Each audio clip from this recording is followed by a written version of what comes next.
In accordance with Section 99.865 of the Missouri Revised Statutes, the City Council of the City of Belton will hold a public hearing at the Belton City Hall Annex, 520 Main Street, Belton, Missouri 64012 at 6 p.m. on Tuesday, January 25th, to determine if the following tax increment financing plans and the redevelopment projects associated with such plans are making satisfactory progress under the proposed time schedules contained within the approved plans for completion of the projects. I will introduce Carolyn Yatsuk. Good evening, Mayor and City Council. Just so you know, that notice of public hearing did run 4 times in the North Cass Herald pursuant to state statute, and no action is required of the City Council during this public hearing itself. The public hearing will close, and then Council will be asked to make a motion during the regular session of tonight's meeting on each individual TIF project.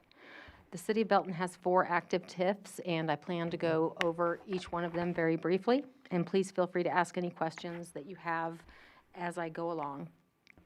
So we're going to go ahead and start on page 8 of your agenda packet, which is the Y Highway Marketplace TIF. It is the home of the Price Chopper, the Pizza Hut, and the Arvest Bank. And the construction status of that particular TIF is in progress. There are costs still to be certified as it's not fully built out, and the construction completion date is May 31st of 2022.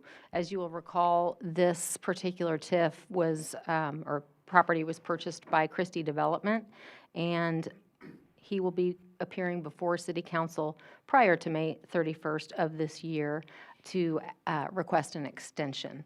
But he has made some significant progress since he purchased it from the Cosentino family. McBee's Car Wash is currently under construction. Block Medical Marijuana is now open. College Hunks is also now open. And Twisted Tango Frozen Yogurt, we have received plans, and it's in the plan review phase. So he has seen some activity. We also have received a letter from the other place, and that is the family-style bar and grill that is going to locate there. And they do plan to submit for permits in March of 2022. They cited COVID as the reason for the delay and staffing issues that they're experiencing. The developers also been having some calls as of late to the vacant lot next to Arvest on 163rd Street. So that's just a brief overview for you on the actual construction status, the progress that this new developer has been making. And I do want to point something out on the left-hand side where it says total obligations remaining to pay. Those are TIF obligations. So the city is not, where it says city obligations, $3.3 million, the city is not paying that. If you look over in the right-hand box where it says fiscal year 2021 revenues, the TIF revenues are what pay the obligations to the TIF bonds, to the developer, and the city. And I'll take any questions on this one if you have them. Are we doing? Yes. Are we doing questions now or during the motions? Does it matter? I don't. I think questions now would be appropriate. I do believe Carolyn, in fact, even requested them, and then the public will have an opportunity after Carolyn's presentation to address the council. All right, go ahead, Ron. Well, I guess I have 2 questions. First of all, is this in response to the 5-year requirement? And so is there a report behind these, or we just have 1 slide per TIF? We do have 1 slide per TIF, and you are right, it is a 5-year requirement, but we go ahead and we do this report for City Council on an annual basis. Okay, but this is the 5-year, and the 1 annual, right? Correct. Okay, so this meets the requirements of a report on a TIF. Okay. Yes, it does. Let's see, I had a second question. How, I guess this is in general, who or how, I mean, we're evaluating this, but I have no idea with these numbers how to evaluate if this is going south or going north or is great or terrible or what. does the TIF commission get involved in doing that evaluation? Do they chime in on this? No? They do not. They just give a recommendation to city council. In the middle of TIFs or? No, or at the beginning. In the Just initial process. The Okay. approval. They only approve TIFs, and once they're flying, they don't get back in business. Okay. Correct. So it's up to us to figure out whether this is doing good or doing bad. The process of this is to only be evaluating whether or not the developer is making satisfactory progress as far as the construction schedule. So you're not evaluating the dollars Okay. or the financial parts of the TIF. So the verbal that Carolyn just said about getting new people in and already having people, that's the important part, really. Okay. Yes. Okay. Thank you. Anybody else on this? Jeff? So you're saying we're not talking about money, about whether they're doing that? Is that what Sheila said? No, you're fine. This is not to discuss whether they're financially, You can, but that's not what council is being asked to look at in this 5-year the 5-year report is for council to determine whether or not their construction is making satisfactory progress under the terms in the agreement. And that's why she started out letting you know that the construction completion date is going to be May 31st, 2022, and he will be coming to ask you to do an extension. anybody else? Are you comfortable Okay. with the construction?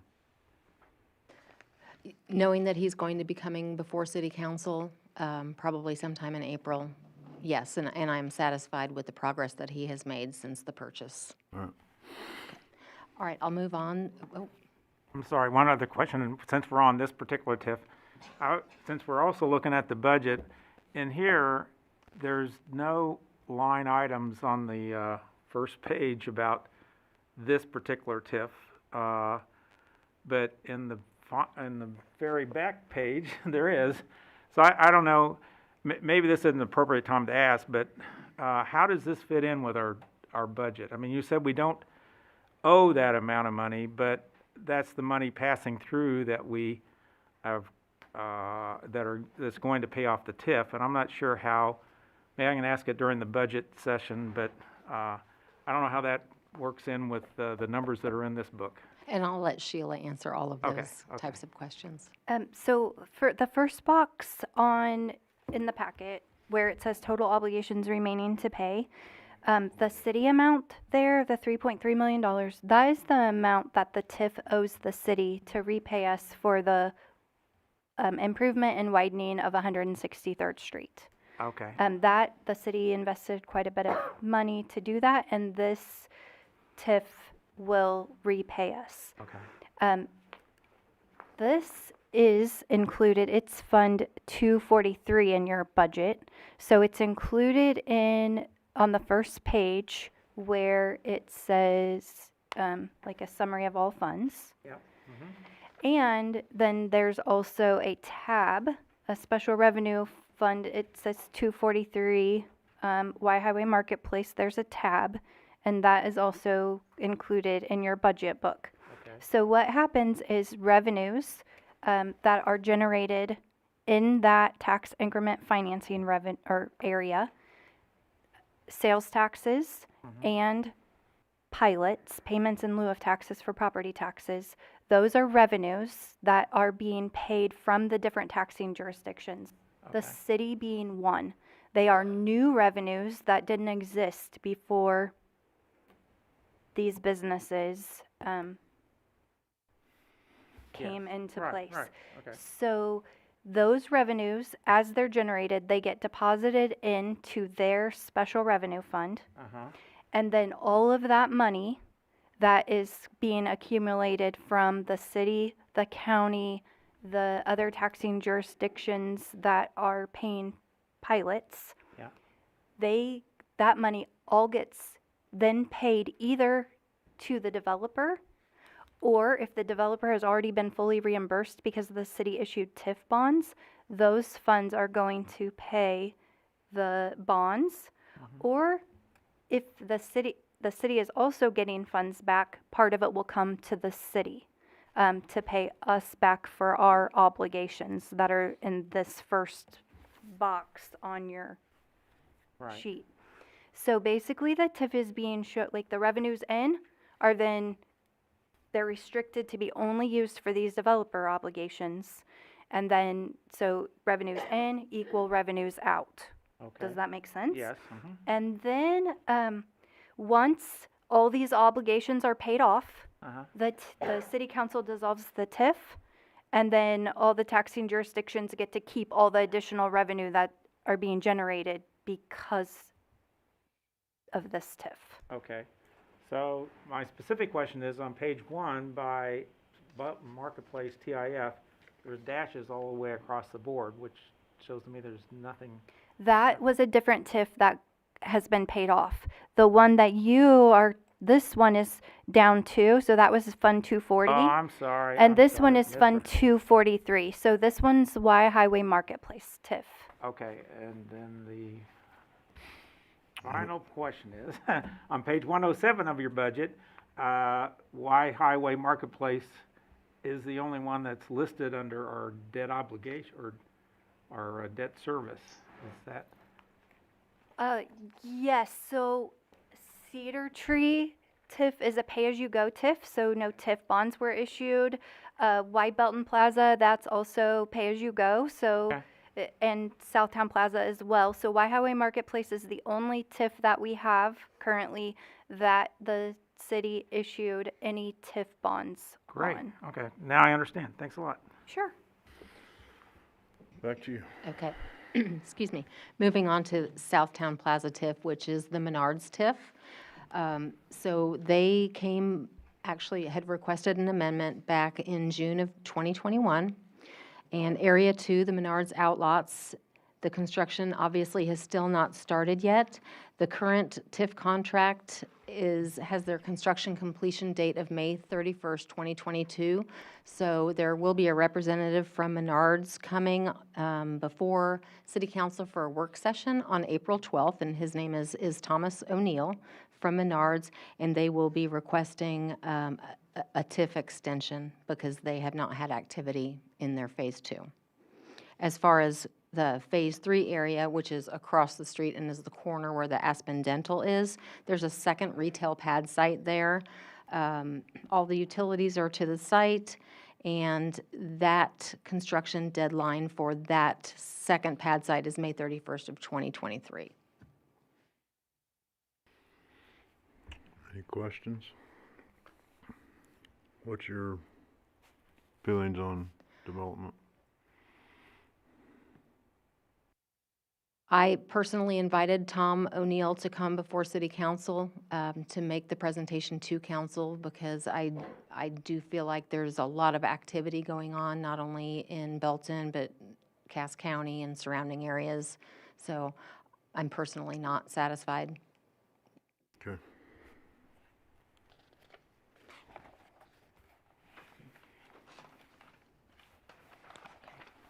And just to remind everybody, there's a space at the bottom for you to make notes for when we go back to ask you for the motion, if that's helpful. There was a little bit of confusion last year. So, okay, moving on to Y Belton Plaza, which is Christie Development's TIF, the home of Academy Sports and Ross, Ulta, Marshalls, those types of stores. So the construction status on this is still in progress. And as you will recall, Mr. Christie came before City Council in August of 21 and requested an extension. So City Council did grant that extension, and the construction timeline for all of the rest of the phases for this TIF is December of 2023. I do want to mention that the developer does have 2 letters of intent from national retailers that were in discussion, and he is also in discussions with a sit-down restaurant. So there is some activity that is occurring at this location. Go ahead. Will you remind us what we did last year? Yes. This was non-performing last year, right? It is, but City Council did vote last year that it was making satisfactory It progress. was, okay.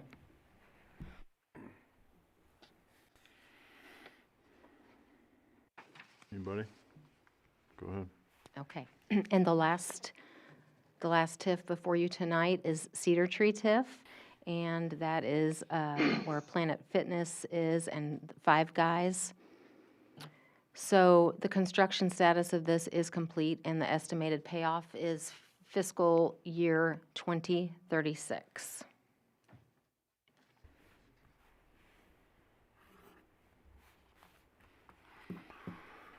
Any questions?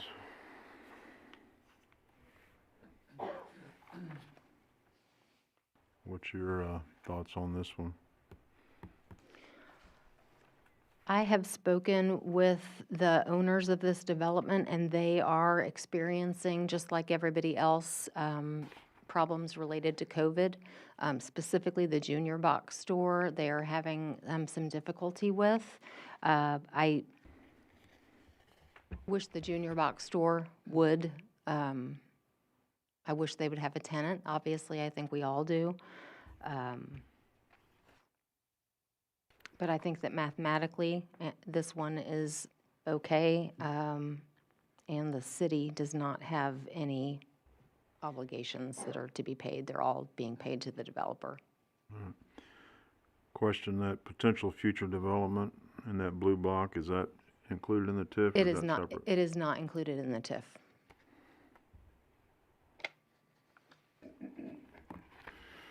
Anybody else have any questions? You have any more? That concludes my presentation. Seeing none, I will open for public hearing. I mean, we're in the public hearing, but does anybody want to speak from the public on this, on any one of these TIFs projects? Come to the mic and introduce yourself if you do.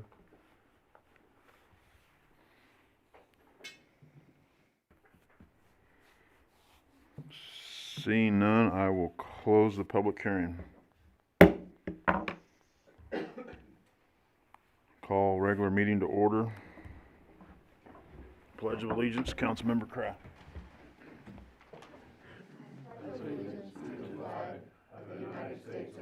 United States and to the republic for which it stands, one nation, under God, indivisible, with liberty and justice for all.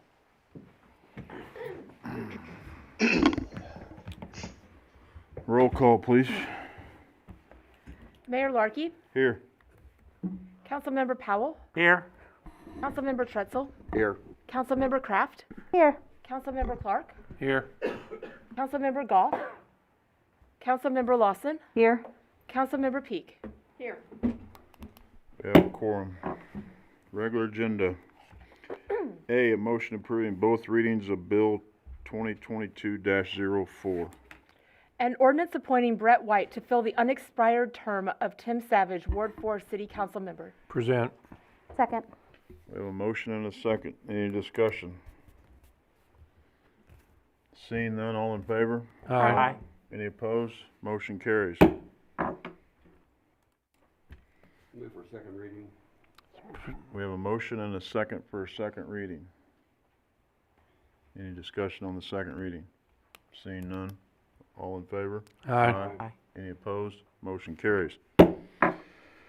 Motion approving second reading of Bill 2022-04. An ordinance appointing Brett White to fill the unexpired term of Tim Savage, Ward 4 City Council Member. Present. Second. We have a motion and a second. Any discussion? Go ahead, My Councilman. only question is to your mayor is, do we need his resignation from the park board, or have we got that before we appoint him? I have received that today. All right, thank you. Any other discussion? Seeing none, roll call. Mayor Larkey, Yes. Councilmember Lawson, Trutzel, Aye. Kraft, Aye. Powell, Yes? Clark, Aye. Peak. Motion carries. I don't know how you're gonna do this one, but, good luck. Stand up. Stand up, Brett. You can stay seated. But you do have to be in the. You do gotta stand. Thank you for joining us tonight on Zoom, Mr. White. If you'll raise your right hand, please, and repeat after me. And state your name where I say I.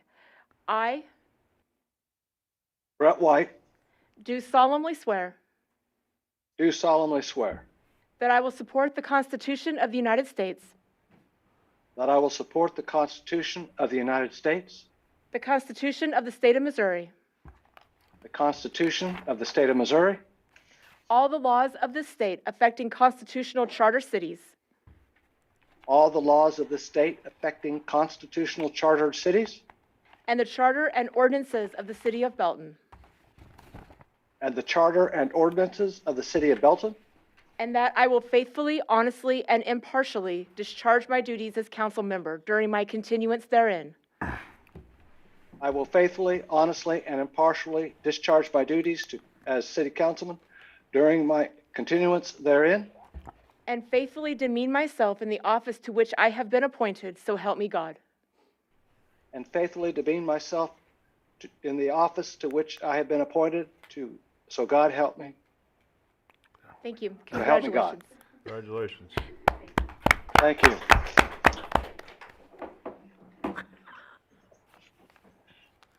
Bring that here, bring that here. Thank you. All right, item 7, motions. You gonna read that or you want me to? You do it. A motion determining the redevelopment project described in the Y Highway Marketplace TIF plan and submitted to the Belton City Council at the public hearing held on January 25th, 2022, is making satisfactory progress under the proposed time schedule contained within the approved plans for completion of such project. Present. We have a motion and a second. Any discussion? So, I guess as a council member that's been through this a couple times, you know, I think last year, we did support, actually, last year I did not support this first one just because of the fact there was no progress being made with the old owners. Now that David Christie has bought this, we've seen some progress made over the last year just by change of ownership. So that's why I support it now, just because you start seeing some stuff coming on. So change of ownership's been good for this one, so. Any other discussion? Seeing none, is this a roll call or a voice? Voice vote. All in favor? Aye. Any opposed? Aye. Sorry, I gotta remember you now. Motion carries. B, motion. A motion determining the redevelopment project described in the Southtown Plaza TIF plan and submitted to the Belton City Council at the public hearing held on January 25th, 2022, is making satisfactory progress under the proposed time schedule contained within the approved plans for completion of such project. Present. We have a motion and a second. Any discussion?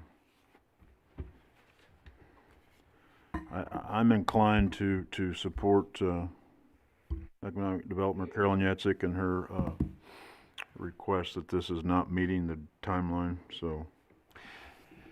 Go ahead. My only question on this would be, suppose we say no.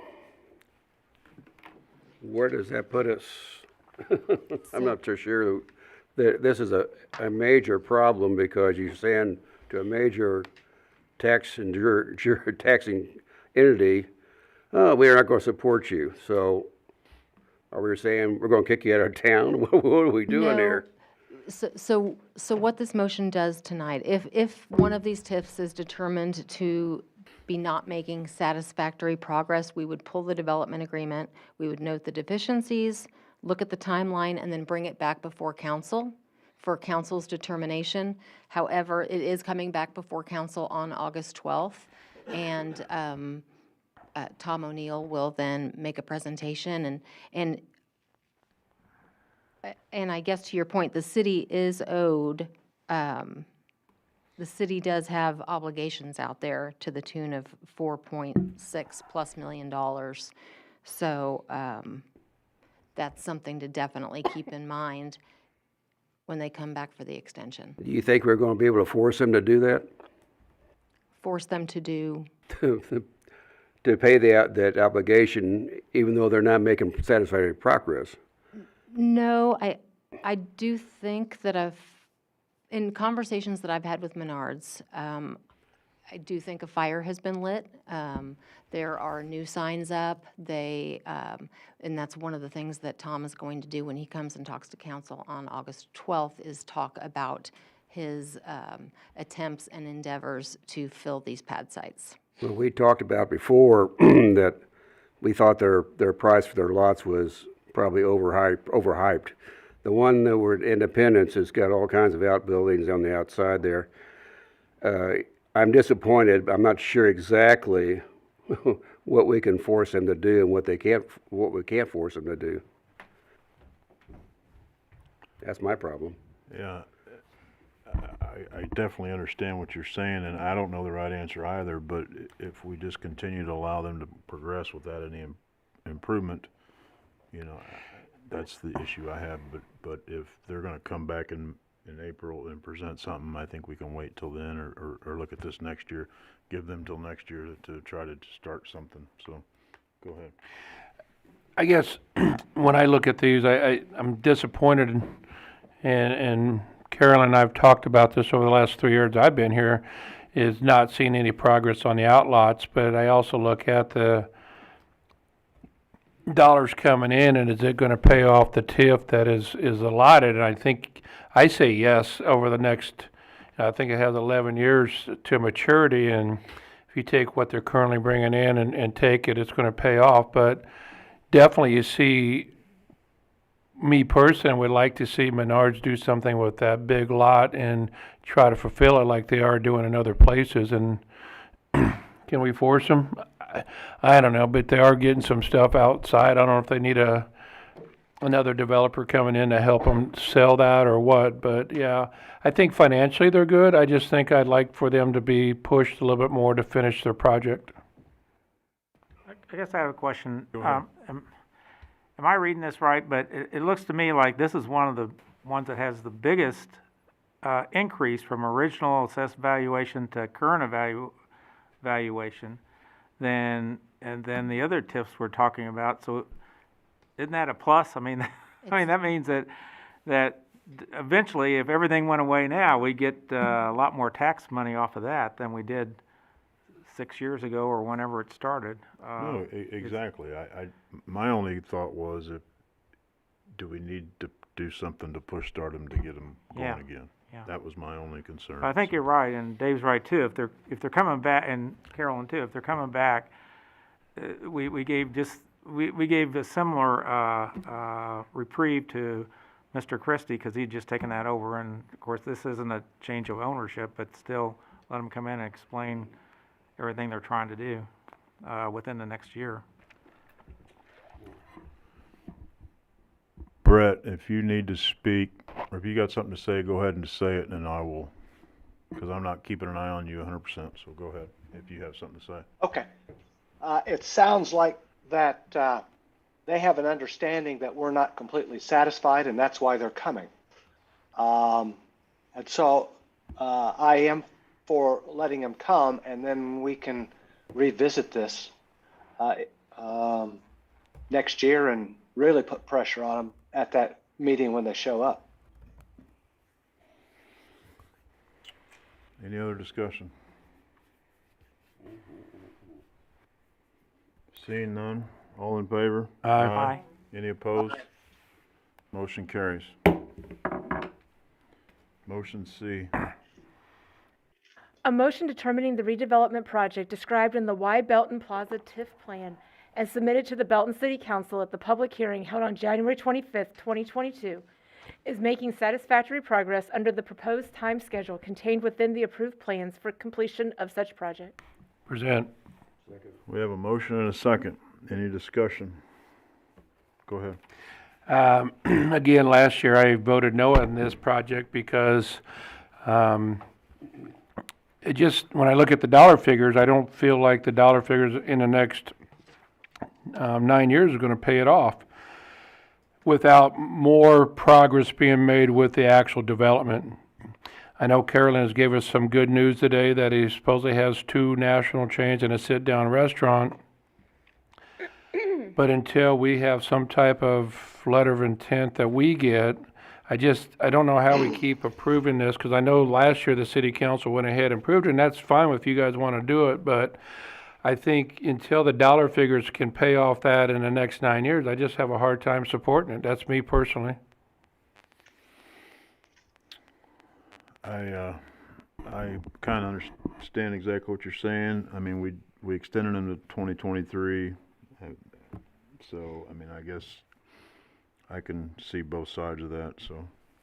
Mayor, if I could add Go something. ahead. Just Go to ahead. let everybody know what, as far as the obligations that are remaining to be paid to the developer, I just want to let everybody know the public improvements that he did make. So the elimination of Quick Trip Way, took that road out, and then he constructed Markey Parkway north, I believe, north of 163rd Street, back to the Quick Trip Distribution Center, and he also realigned Turner Road and got rid of some floodplain issues. So I want to let everybody know that public improvements are a part of all of this. When looking at it, we don't have any obligation with this. This is all on him, isn't it?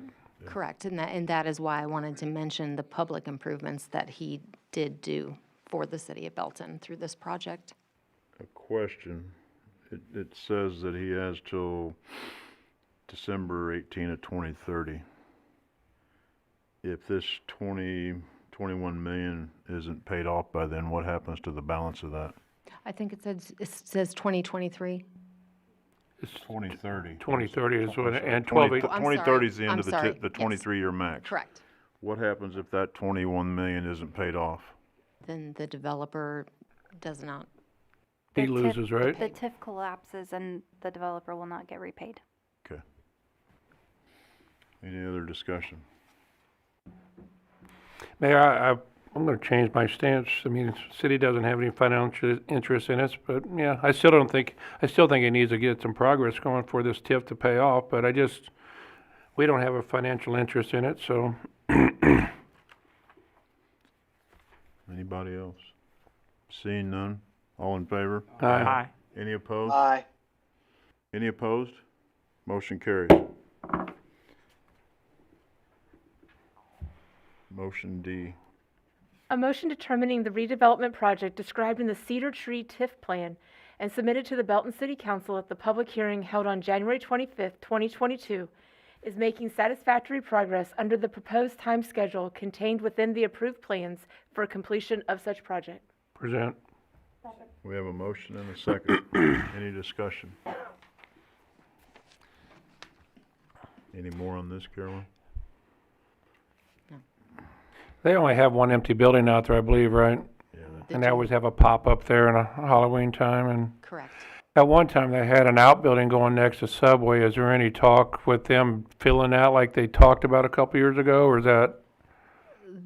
I have not heard discussions in a lot more than just a couple of years, and the determination was, and for a lot of those, they consider themselves a neighborhood market, and so they don't want to construct something that is going to obstruct somebody's view.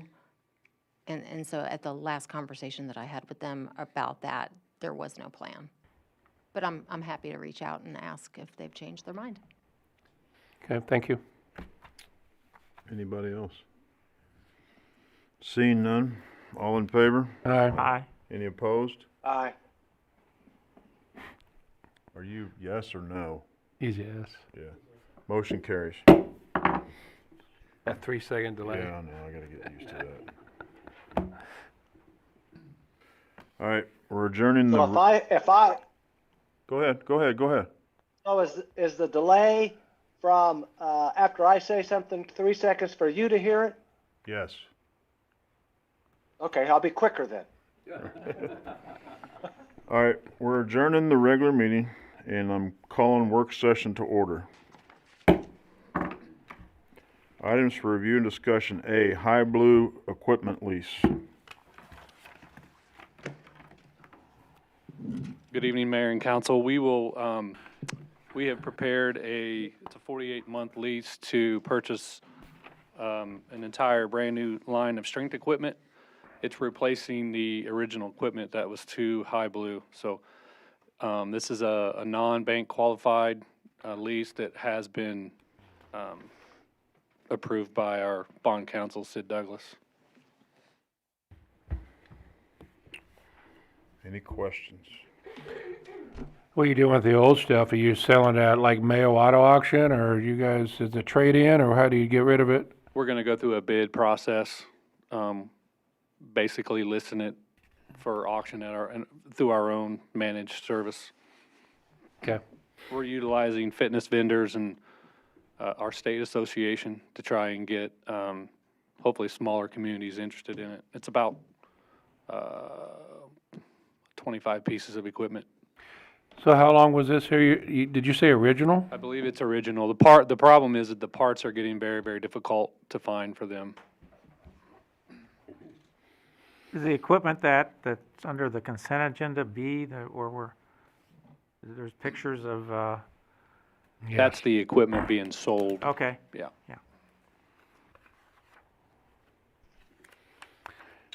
What's the shutdown time for the community center? Well, we're going to work with the buyer and then the new vendor so that there'll be a pretty strategic process. It's not going to be easy, but probably about 4 days. Okay. The plan is to do upper body out and still have lower body access, and then once the new upper body comes in and is assembled, we'll take the lower body out and then bring lower body in. So we tried to eliminate as much closure to our facility as possible. So hopefully the new members or the members will be, they're normally pretty understanding when they get brand new equipment. Any other questions for item A? Thank you. Seeing none, or item B, public safety monument donation.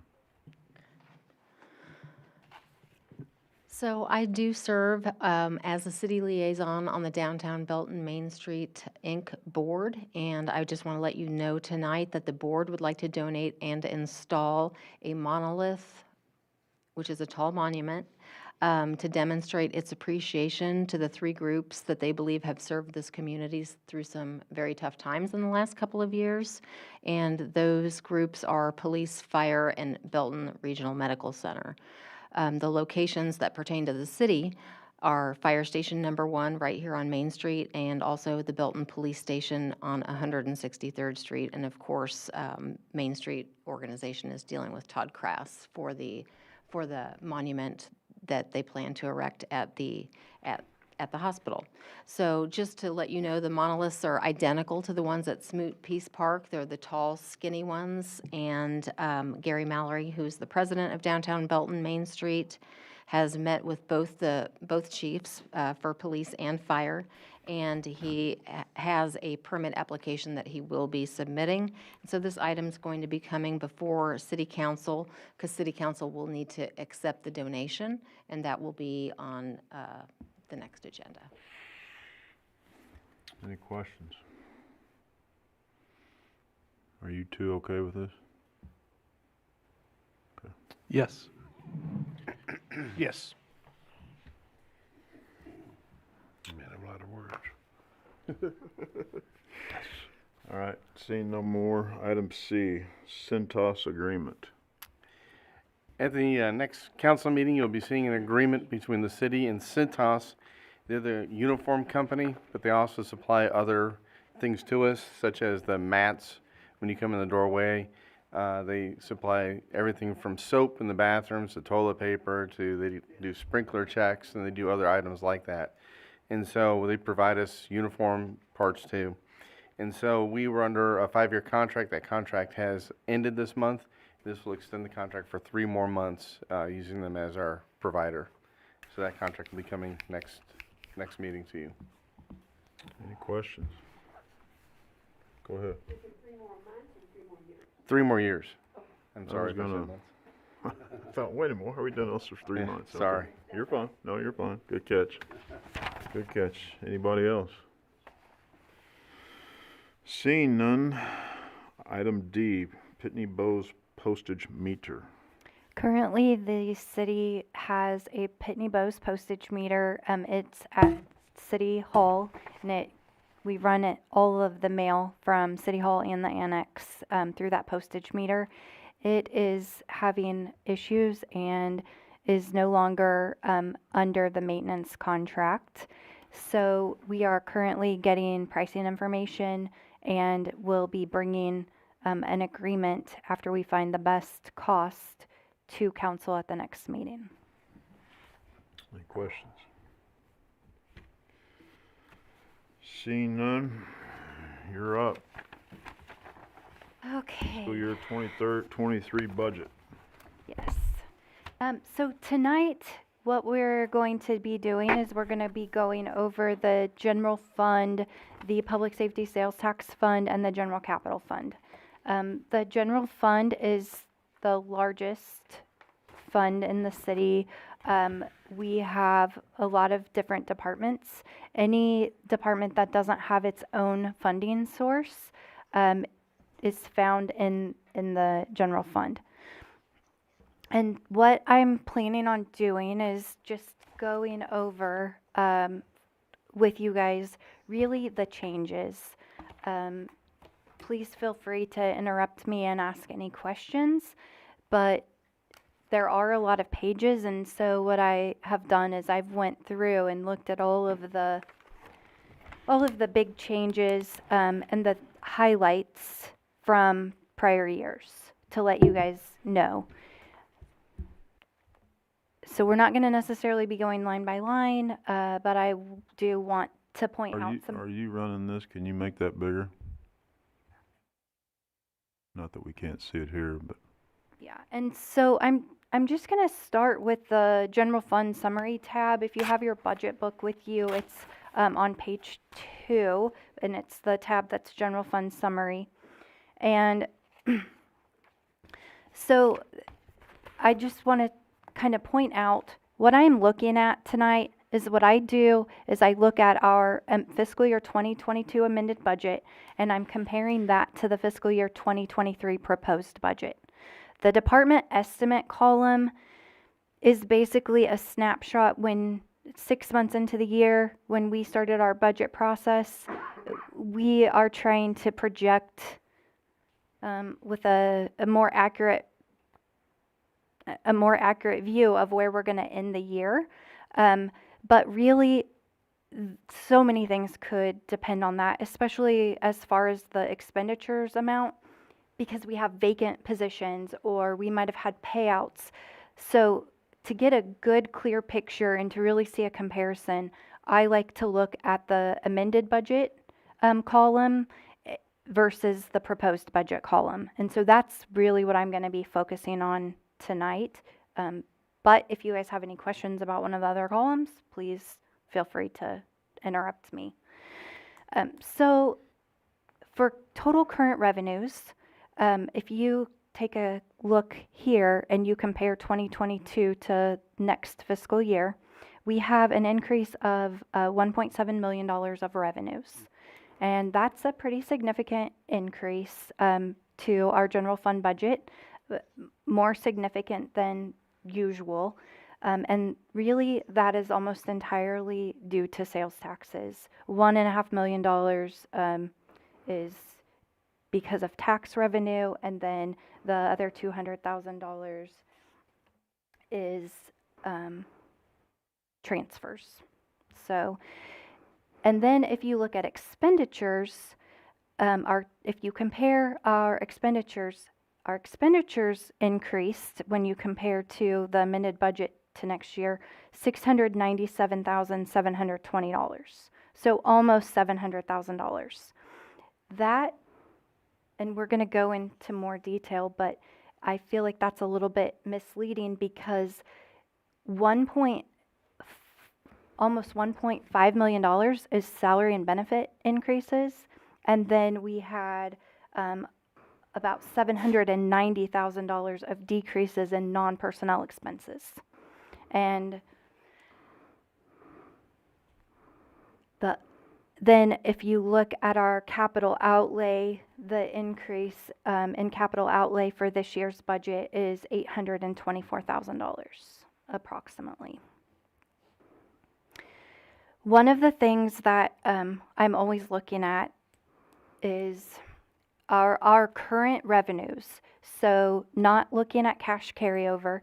Cash carryover is basically savings that we have accumulated over prior years.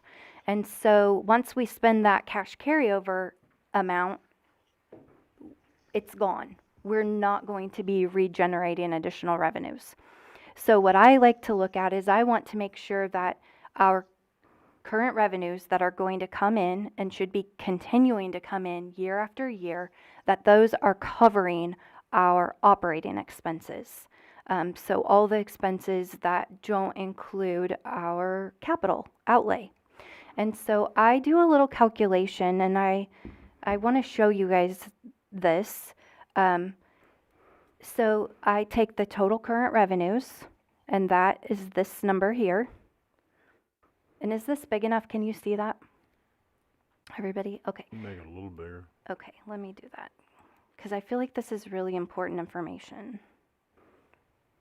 So, and then what I do is included in these interfund transfer numbers, we have the general fund is being reimbursed for some capital outlay items from the public safety sales tax fund, and in some years from the public works billing transfer. And so this year, the public safety sales tax fund is going to reimburse the general fund for $814,480 for police capital outlay and $217,050 of fire capital outlay. Well, these are not they're capital expenditures, so I'm taking them out of our current revenues number to come up with the real actual current revenues. Does that make sense to everyone? And please don't think you're going to offend me or interrupt, by asking questions. And then what I do is I take our total current expenditures, our operating expenditures, not including this capital outlay, and I add, sometimes there are some one-time expenditures that wouldn't be continuing. And we have a few of those this time. We have a transfer in the legislative fund to hotel motel tax fund for a capital item. We're not going to have to do that $600,000 payment every year going forward. It's a one-time expense, but it's included in this $22,462,000. Then there's an employment contract payout. That is going to be one and done. It's not going to be a continuing expense. And then also included in there are fire dress uniforms. Will happen again sometime in the future, but it's not going to be recurring every single year. And if we can't afford it one year, the firemen might have to use that dress uniform an extra year if there wasn't funds. And so what I'm doing is I'm trying to make sure that we have enough money to cover those operating expenses. And then not only am I worried about just this current year, I'm also doing a calculation to look into the future, into the next year. One of the most important thing in the city budget is city employees. We don't want to add back too many positions to where we're in a situation where our revenues are not producing enough, where we would have to lay somebody off or eliminate positions that we added. The other thing we don't want to do is we don't really want, if we had to, we might say one year, I'm sorry, there's not enough money in the budget to do a merit increase. So everybody's salary will be frozen for the next year. So I do a calculation to say how much will it cost for us to give everybody a merit increase on a one-step increase on their anniversary date, add 1% to the cost of loggers, because loggers, that's our retirement system.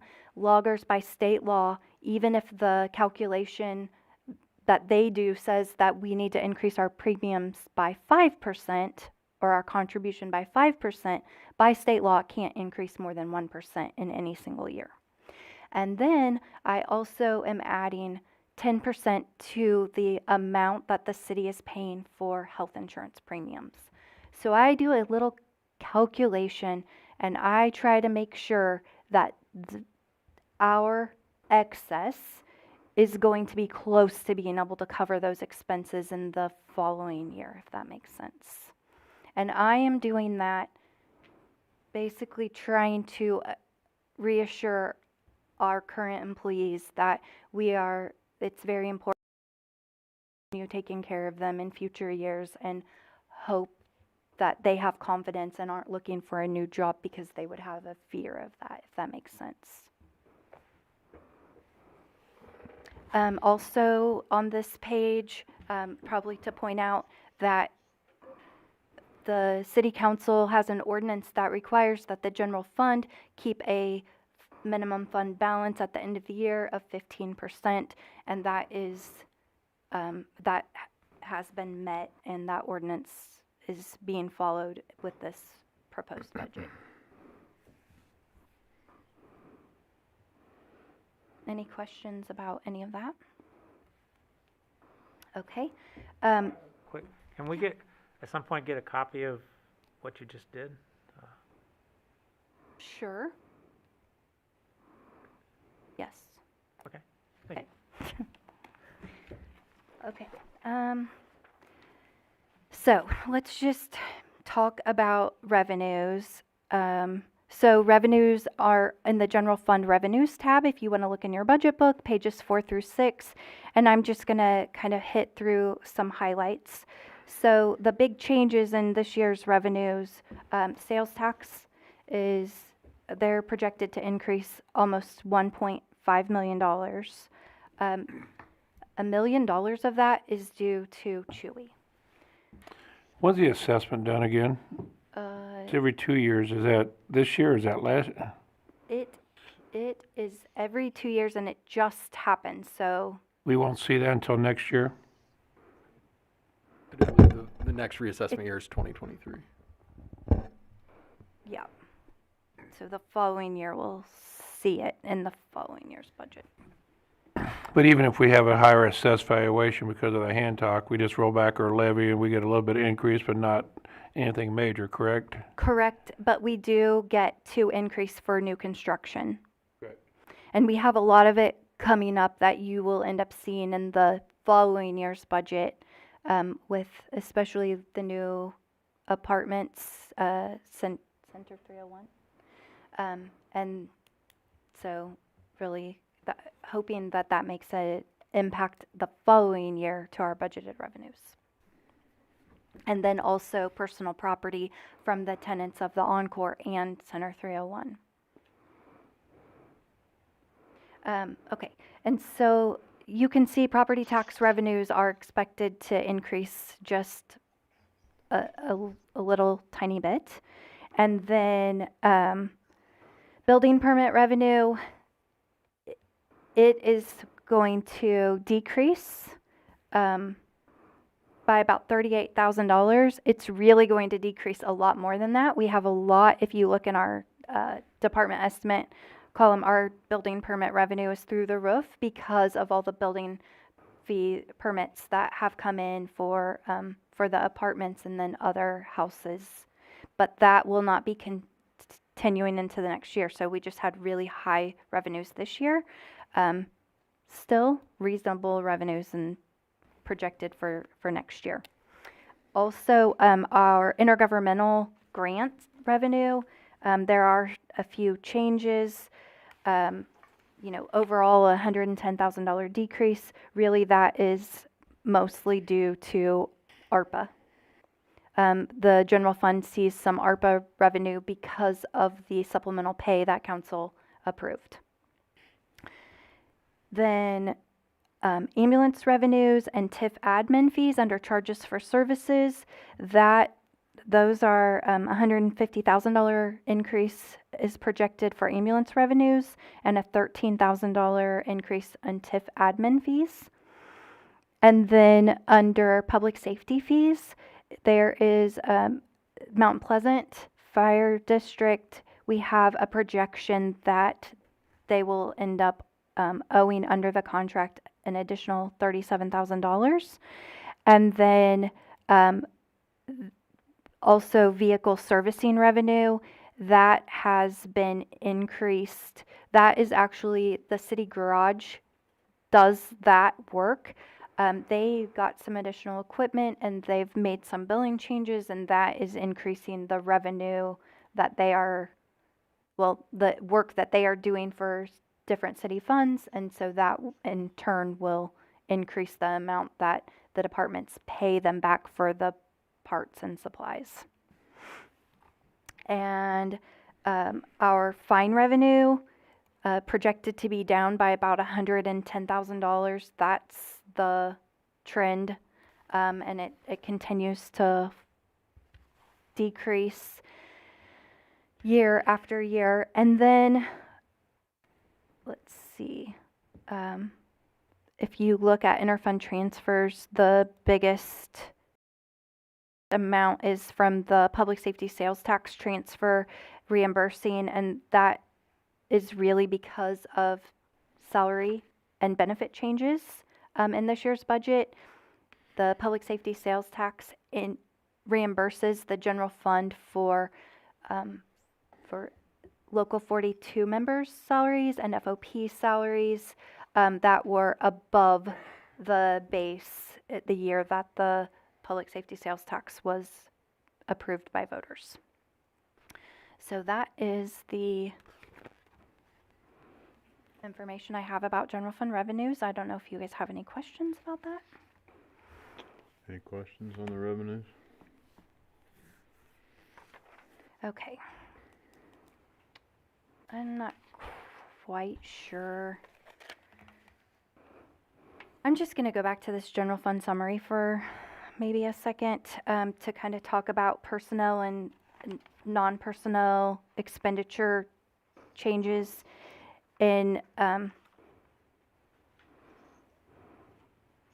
well, like I had said earlier, there's only an increase of $697,920 in total expenditures, but I do feel like that's misleading. So we have a lot of personnel changes in this year's budget, and I think I'm just going to dive right into those, and I might be able to show you. Let's see. Okay. Okay, so the total personnel cost changes are $1.5 million bigger. Sorry. Thank you. More? Okay. Thank you. All right. So the first thing in this year's budget is a one-step merit increase for all eligible employees on their anniversary date. And that and benefit cost change, some benefit cost changes. So that over all of the funds is $118,180. This actually only has benefit cost changes included just for that one-step increase. And what I mean by that is, so the loggers amount would increase a little bit because somebody gets a raise, because we pay a percentage of their salary, if that makes sense. And the total of that across all the departments in the general fund was $118,180. There are 4.5 new positions proposed in the general fund budget. There is a human resources professional in the administration department, a secretary in the inspection budget, a part-time animal control officer, a detective, position and a property officer quartermaster position, and both of those are in the police department's budget. The total of those positions is $380,270. May I There, ask, that is for all positions that you just described? That increase is for all of the positions you just described? Those Yes. 4.5 positions, yes.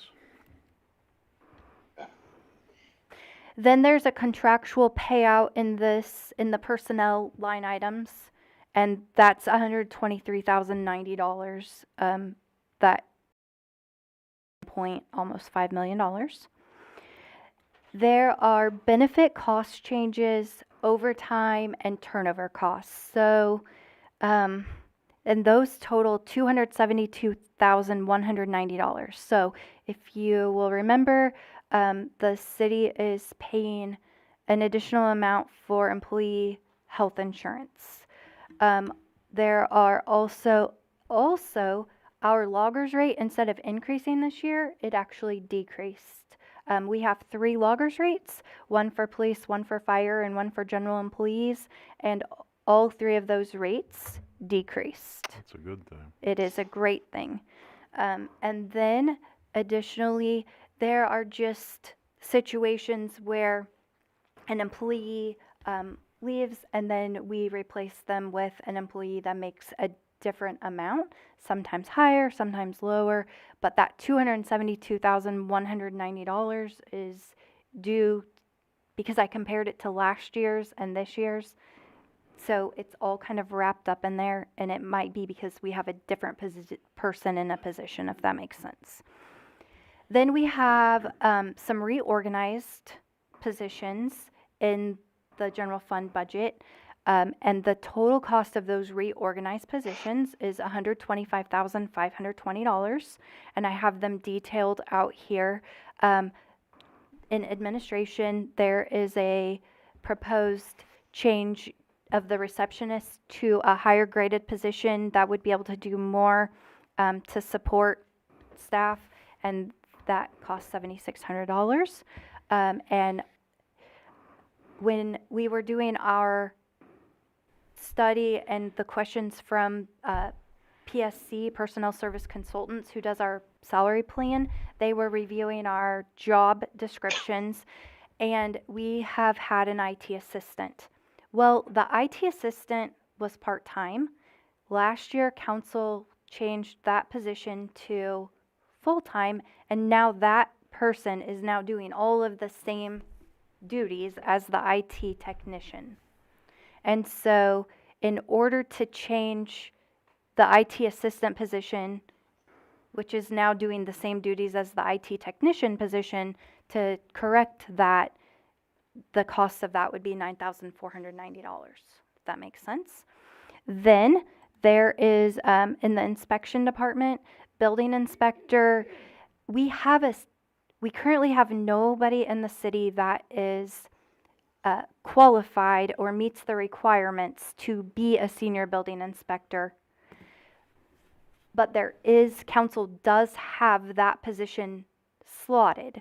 Right now, we have 2 building inspector positions, but one of them is supposed to be able to be a senior building inspector if somebody was qualified to do it. And I just want to hold that amount in the budget just in case somebody would meet those qualifications. The cost of that is $8,440. In the police department, also they had a part-time IT assistant that is doing the same duties as the IT technician. And the dollar change is just based on the current grade and step that the employee is on, and having to move them to the bottom step of the new grade, if that makes sense. So that would result in a $2,880 increase. There's a reorg suggesting that we eliminate the captain position and add an additional lieutenant position, and that would save $21,770. And then there's a reorg to do a traffic unit, and to take 2 patrolman positions and add a traffic sergeant and a traffic corporal, and the cost of that is $118,880.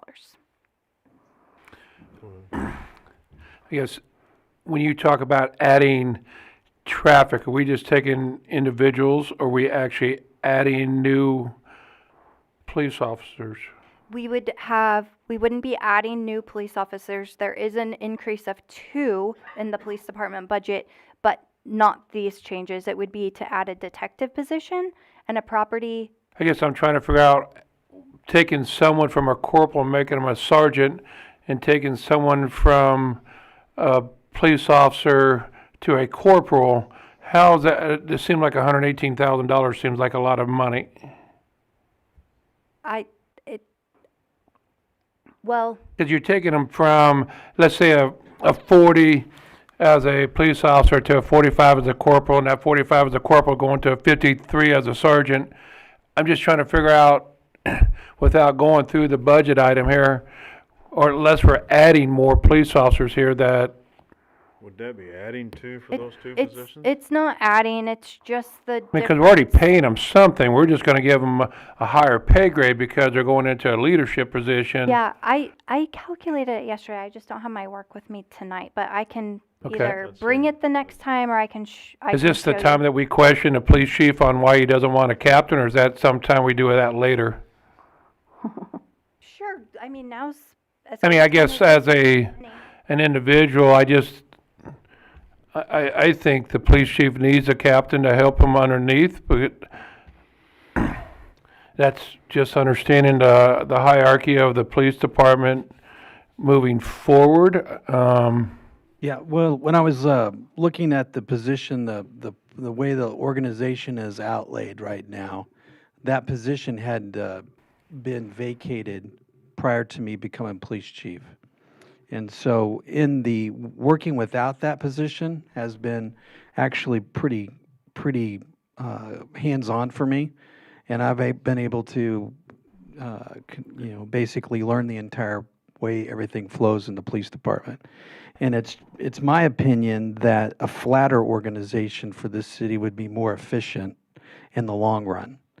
And that's because our 3 priorities are reducing crime, traffic safety, and then quality of service. And a flatter organization would serve us a lot better because of the multi roles that you have throughout the entire police department. And one police chief can have 5 lieutenants answering to him or her, and I think that's more efficient instead of having one person in the middle of that. I think that what you find is that my position is not political, so my attention is on the daily operations. And with a captain, that would be more for somebody that's more out in the community, more political minded, maybe meeting with groups and stuff like that. But my fingers is in the daily operations and a lot more on the pulse of what has happened day to day, and how do I get resources to these detectives, how do I get these resources to patrol, what complaints that we receive in regards to traffic complaints. It's a lot easier for me to manage the police department with direct line of communication with those lieutenant positions. How would you separate the positions now compared to what you're doing today? Right now, you have a lieutenant over detective and Yes. detective unit, you have one over the patrol, and you have one over IT, and one over emergency management, if I know your divisions well enough. And so I was going to create, my proposal is to create an administrative position that would take over the records unit, evidence clerk, animal control, instead of for animal control being with criminal investigations right now, which takes that person away from criminal investigations. It's kind of their foot, half the day is in, or 3/4 of the day is in criminal investigations, and then what's happening with animal control, it takes them all over the place. And having the animal control and administrative division makes more sense. And then having building maintenance, and then the jail, which is a large liability. That's right now being managed by patrol, which is the biggest function, has the most people in the police department, but also has the jail, which actually deserves more time than what it's getting right now because it's a high liability. And so I think over a period of time, I think this organization is going to be better served with a flatter organization. Thank you, sir.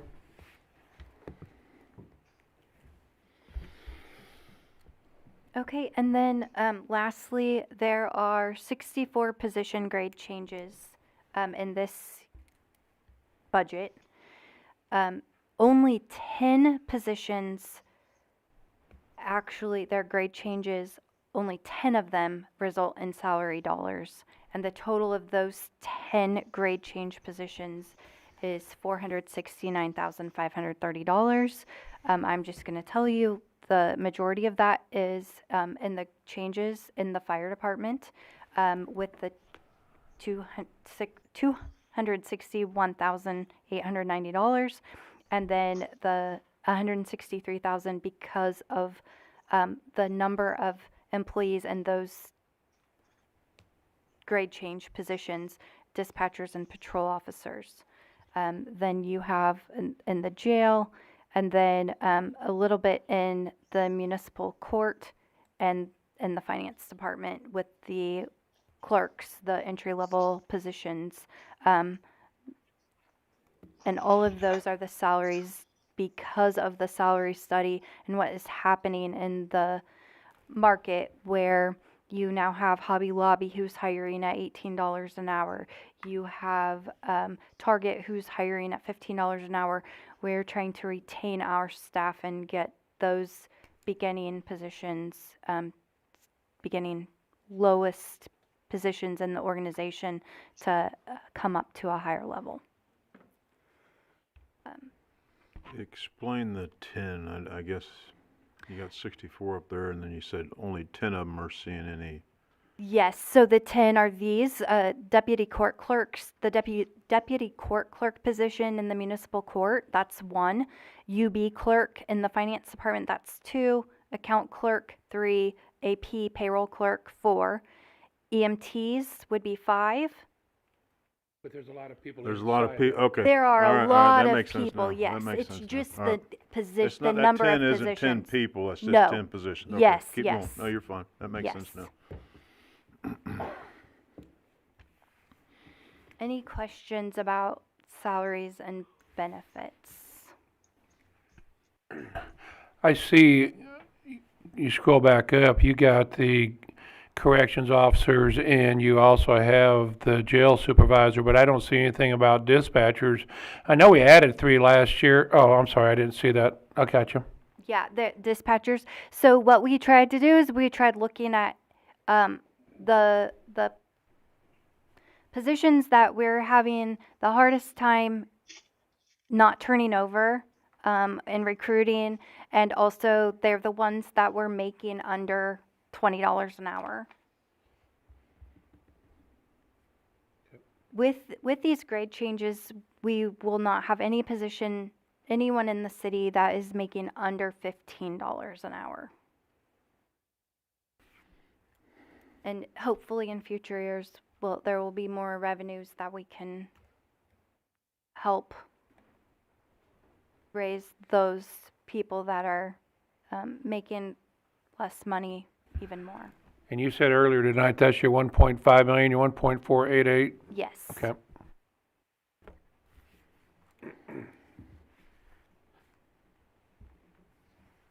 Okay, and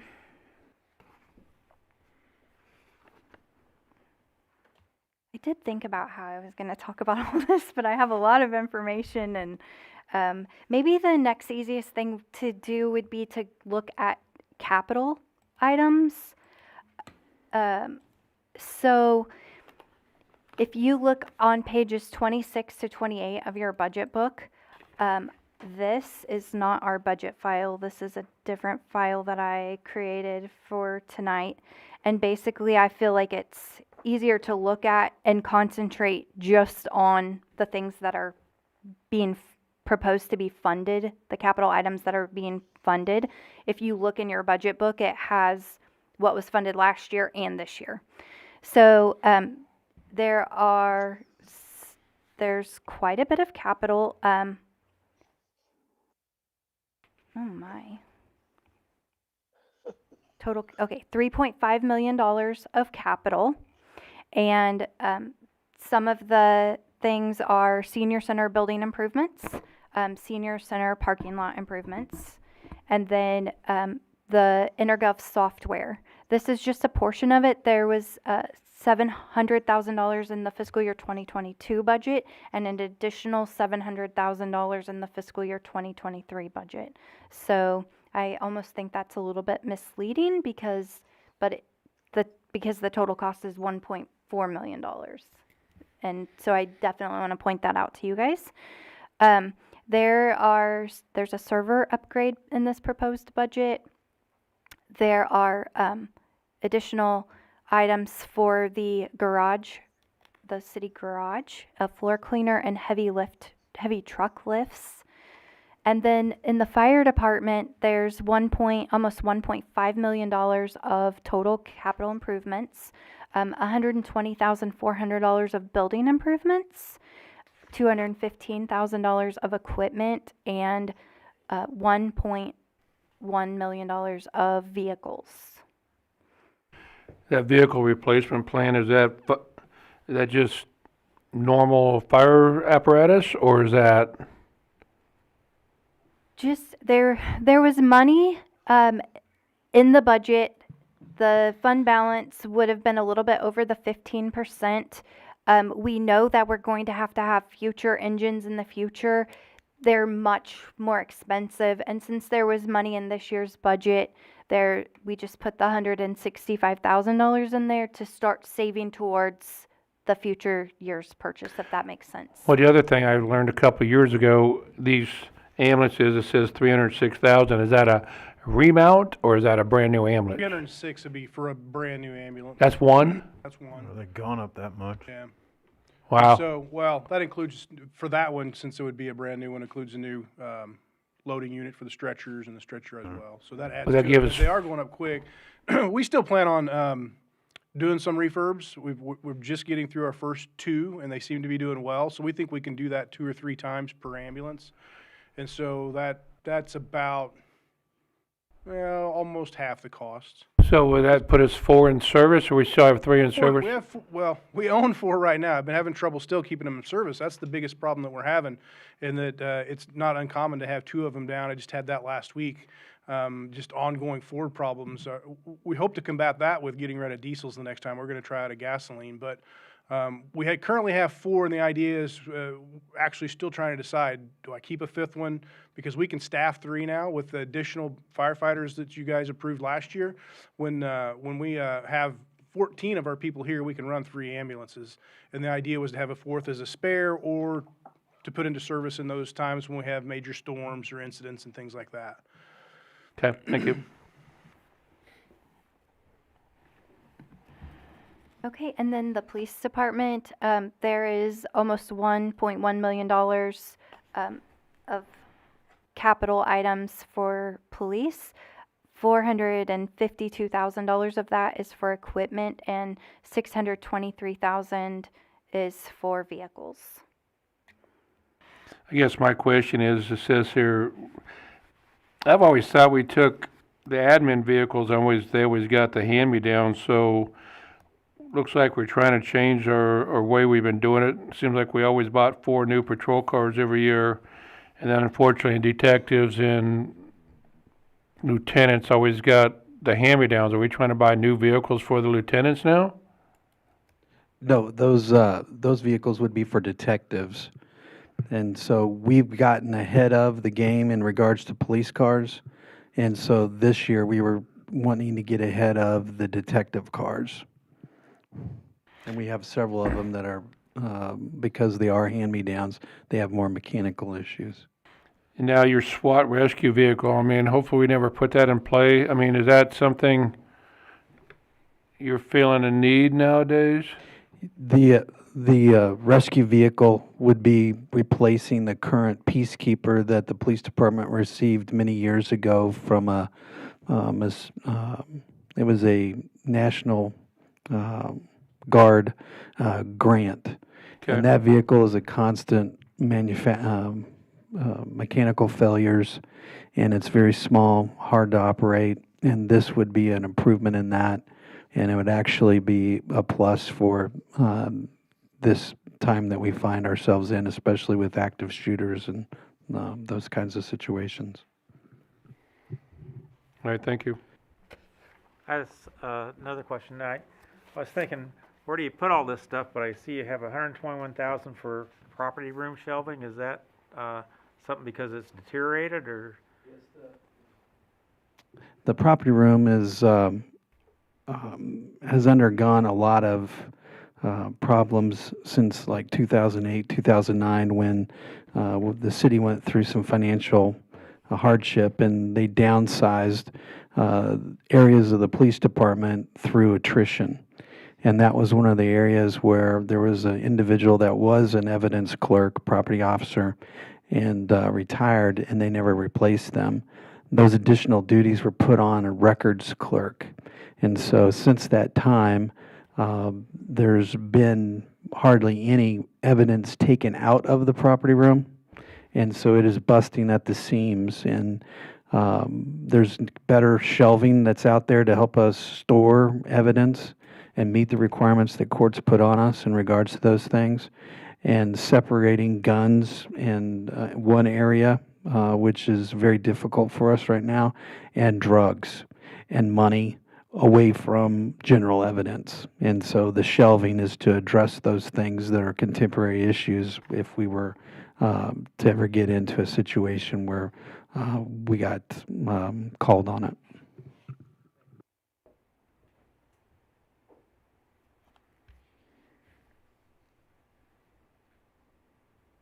Maybe one other thing that I should point out here is if the item in the police department and the fire department have an asterisk by it, the funding it's eligible to be funded by public safety sales tax money. Just because, well, all of the police department items will be funded by public safety sales tax. There is not, the fire department is using more of they don't have as much money carried over. They haven't had vacancies that they haven't been able to fill. And so there's not as much money to be able to fund the public or the fire department improvements. Most of the fire department improvements will be funded from general fund. So you said can, or is it? For all of the police department ones, The asterisk is being funded by public safety? yes. Okay. For the police. Because the detectives can be funded by public safety too, but you don't have an asterisk next to it. Yeah, I thought that I didn't know that it was for detectives because I didn't read very carefully or remember that when I was working. I just want on to the make sure we're on budget. the same page here, so. So, yes. And then the fire, they're not necessarily, if we received more public safety sales tax money, we would reimburse the general fund more, but there's just not enough public safety sales tax money to reimburse the general fund for all the items that are eligible that are being paid. But you're saying if we get more money, we can actually put it towards the replacement plan at that time? Yes. All right. We could. Okay, let's see. And honestly, with the non-personnel. Can I ask a question? Yes. So are you going to be putting asterisks where there weren't no asterisks on the police? Did I hear that correctly? I mean, yes, I will change that. Okay, that's all. That's what I was trying to make sure I heard. Just so you guys know, when I do that, it will change the public safety sales tax fund and it will change the general fund, so you'll get new updated pages because of that. Several of them because of one change. So that change will affect lots of different pages. All right, so in the non-personnel expenses, we can go every single department, but maybe the best thing would be to just talk about the biggest changes. So the non-personnel changes was personnel increased almost 1.5 million. Non-personnel expenses decreased about 790,000. And I need to get back to my budget file here. And the biggest amount was in the legislative department. That is on page 7, the legislative tab if you have your budget book. And that is almost entirely due to changes in the interfund transfers. So you can see $652,000 has changed in the interfund transfers, and that is mostly due to a decrease in the amount that the general fund is transferring to the general capital fund. The general capital fund is being used to fund the city's share of transportation projects that we have grant funding for. So last year we transferred $1 million, and a big portion of that went to pay for the Peculiar Drive and 58 highway grant match. And then this year we're going to transfer $260,000 and then end up transferring $1.1 million to the fund that will be the construction fund that will be matching the grant for the North Scott improvements. Sheila, Yes. can you talk about transferring the hotel motel from legislative? It's going into the economic development, or is it going into general fund, or where's it going? It's money that is coming out of general fund into the economic development fund in order to for land acquisition bank startup, so that we can eliminate blight and I don't know why. Well, we haven't done this in the last 3 years, so I was just We trying to. have not. So this is an increase in the transfer. You can see we've never done it before. This would be the first time, and we'll talk about it in more detail when we go at the next meeting. We'll be talking about the special revenue funds. Okay. The hotel motel tax fund is a special revenue fund, but we need to talk about the transfers here because general fund money would be sent. And it's all going to tie together once we get it all done, is what you're telling us. Yes. Yes. If we just remember A to Z is what you're telling us, just kind of. Yes, but we'll be talking about it again. So in 2 weeks, you might be like, we already talked about that. Yes, we did, because we're talking about it tonight because it affects both general fund and that. And there is information, but because I have it big, I can't read it. And I can't get it to go over. So basically what I put was land acquisition bank startup to eliminate blight and stabilize property values. And that's just money to kind of set aside if that opportunity comes. It's not necessarily, and again, we'll talk about it in more detail.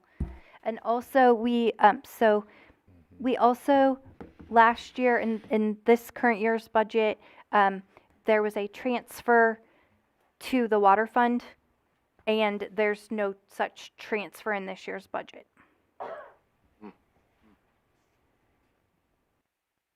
So. Earlier, Councilman Powell talked about the Y Highway TIF.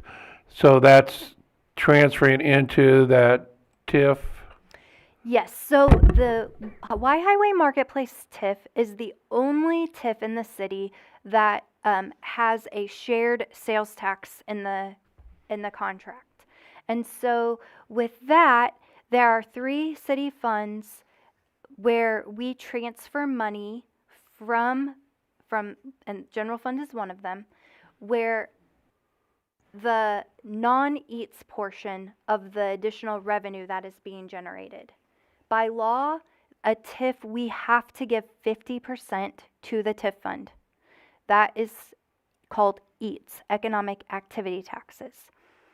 In this Y Highway Marketplace TIF, in that contract, the city agreed to give the other 50%, the part that's not required, but contractually we are required to give them because the city council agreed to give them the additional. And really that was in order to try to get that TIF paid off faster so that the city would be reimbursed faster for our share of 163rd Street. You'll see this transfer, it's in the general fund, it's in the capital improvement sales tax fund, and it's in the street fund. So the other big change to help make up the $790,000 is in the community planning fund. And that is because I have to find it here. What page is it? It is on page 25 of your budget book under community planning and development. And in contractual, in last year's budget, we had budgeted $200,000 for the comprehensive plan for the Northwest area. And that was a one-time expense, and that will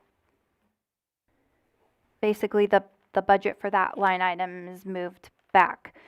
We only have that we bid that out, and it actually only costs $100,000, so you'll see $100,000 in our actual department estimate column. Well, I think it was a little less because we have some other expenses in there. Also, we don't think that we'll use more than $100,000. So, there are lots of other little changes, but not huge. But one of the things that I'd really like to point out to you guys are probably police and fire. And in the fire department's budget, included, that's a little change.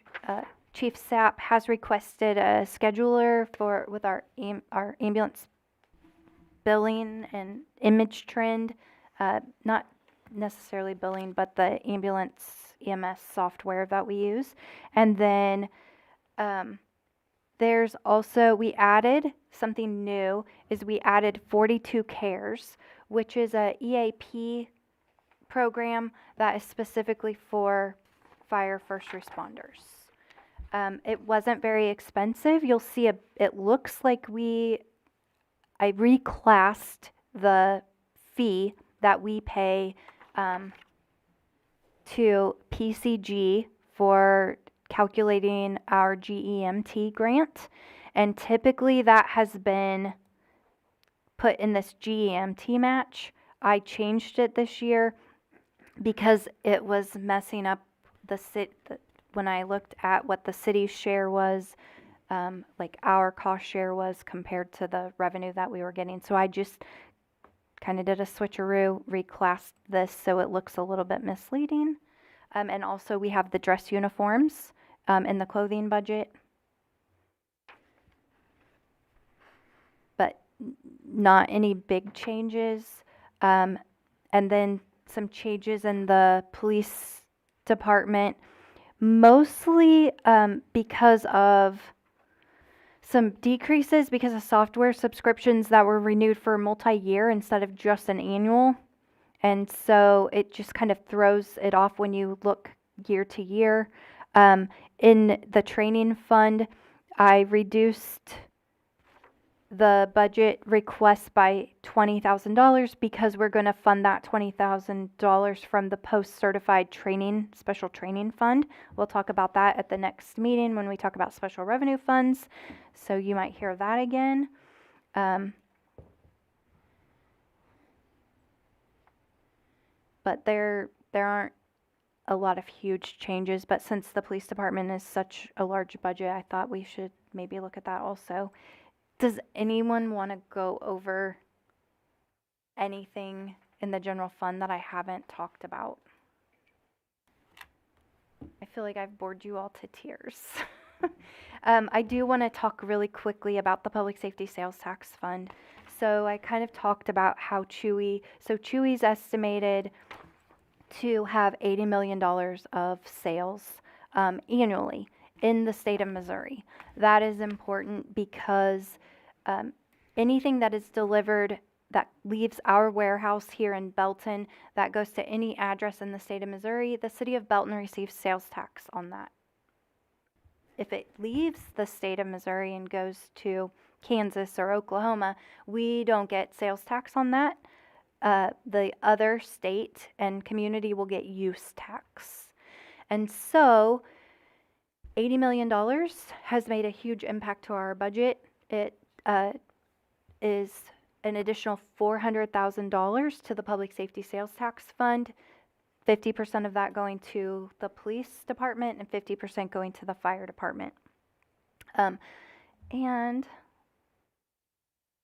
you can see that the revenues are split equal. And again, just like I do a calculation in the general fund to make sure that we're covering our operating expenses and not relying and adding back too many positions based on this carryover number, you can see that the police cash carryover is $1.3 million, where the fires is only $33,000. The reason for that is because the fire department fills their positions and keeps them relatively full throughout the year. Not always, we still have a little bit of turnover, but that just has not been the case for the police department.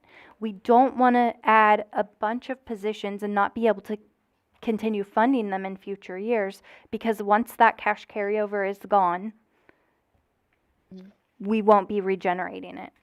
And so what I do is I do a little calculation and I see, okay, we're expecting to have $1.5 million. I want to make sure that there's a little bit of space in the salary and benefits portion that the public safety sales tax. So you can see there's an extra $200,000. I don't know what I did. Oh, I probably did on the other sheet. And then in the police department, you can see they have a salary, and this is their salary. And then I added the detective position that is being added in the general fund for domestic violence. The cost of that position with salary and benefits is about $115,000. And I wouldn't want to add this if, it looks like I have about $220,000 cushion. Then I do the calculation of how much the one-step increase, the loggers, and a 10% increase in the amount that the city pays for employee health insurance premiums, to make sure that I feel comfortable that we would be able to give everybody a raise the next year with the cushion that we have, if that makes sense. And so we'll use that cushion for capital items, because those aren't recurring, and if money gets lean, we can put off buying a vehicle for a couple of years, but you can't put off paying for an employee. Is that part of why we're only doing animal control part-time, or is that a chief decision that he feels we only need to have another part-time AC? Well, animal control would not be funded out of public safety sales tax. Oh. Animal control is, the way that we did it is we're doing FOP positions, and animal control officer is not an FOP member. And so the animal control officer position would be being funded with general fund revenues. Okay. Was that a financial decision as to why you only added a part-time instead of a full-time? Yeah, I think we were going to look at what the production was out of that position, and then make a decision as we see if it needs to be upgraded to like a full-time position, and then we go to 2. I wanted to make it more of a stair step instead of just jumping in, because that's really right into the operating budget, and like she said, instead of public sales tax. Thank you. And additionally, the public safety sales tax will be used to reimburse the general fund for training for medics. There's $20,000 contemplated, and also academy training for police officers. Any questions about that? I guess my question to you is, why is a fire tax not the same as the fire tax up here? You only have $1.3 million on the fire tax, but this is 1.479. How much they carried over? Now I'm going up top. I mean, if you go to the quarter cent sales tax of the fire tax, it's 1.3. But over here, you got 1.479, that's the same quarter cent, isn't it? No. No. I mean, it kind of is, but it's kind You of take not. a half, you divide it by 2, that's a quarter. I'm going to tell you why it's different. Because this sales tax, the public safety sales tax, was approved by voters after all of those TIFs were already in place. So while all of our other sales tax have TIF revenues being netted against it, the public safety sales tax doesn't have any TIF. That all of that money from that public So they don't have to split the money on that public safety sales tax? none of it goes to TIFs because none of the TIFs were Okay. the TIFs already were in existence when this was approved by voters. That makes sense. So how do we know that that quarter cent sales tax is going to the fire department? Well, that's a great I mean, it question. says fire department, $1.3 million, but it doesn't have any asterisks next to it. Yeah. We can use that for anything we want. You're talking about the Quarter cent sales tax Yeah. of revenue. So you just look to see how much that is. So how much is it? It's almost $1.4 million. Right. And then you come over here and you say, okay, and we're spending $6.9 million on fire department. We just, there's no oversight, we just get it and we use it however we want. No, we use it for the fire department.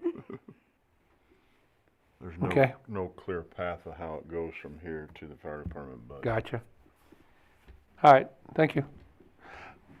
Okay, and then the very last one, and then I'll stop talking for a long time, and I'm sure all my coworkers will be happy about that.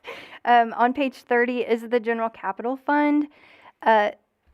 So the money is cut from here. Remember, the city is owed money from Southtown Plaza and Y Highway Marketplace, from those TIFs. The money that is being paid to the city from those TIFs is shown in this fund. So these are reimbursements for our obligations that the developer owes to us. And that is shown here. And then also is the money that is being transferred from the general fund for those road construction projects. That is the revenues that are in this fund. And then the expenditures, you can see that we have a contractual line item and it equals exactly the amount that we are getting from the Southtown Plaza TIF. That is because the Belton Cass Regional TDD paid for Markey Parkway. They took out a loan, they took out bonds, they built and funded Markey Parkway for the city, and the city is repaying them with the TIF money that is coming from Southtown Plaza because some of our costs are for Markey Parkway, south of 163rd. They're going up by Menards. And then the rest of the money, like I said, it goes to our construction funds, and it's being used to do our grant matches for grants that we have received. And the one in the major construction fund, that is where Peculiar Drive and 58 highway improvements are, and the North Scott improvements. The city's share is $1,011,600, and we are transferring that to pay for our match of those improvements. And that's all I have, but I'll answer any questions.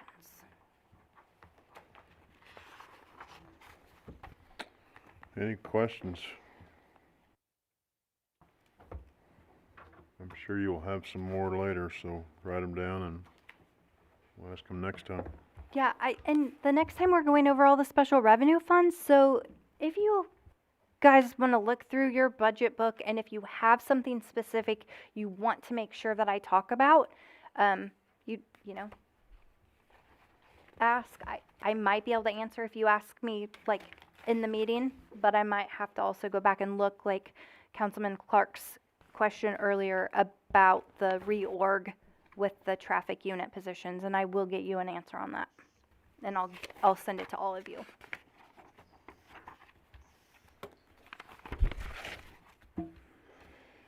All right, let's adjourn the work session and take a 5-minute recess.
Turn that on. Call meeting back to order. Personal appearances, I don't believe we have any.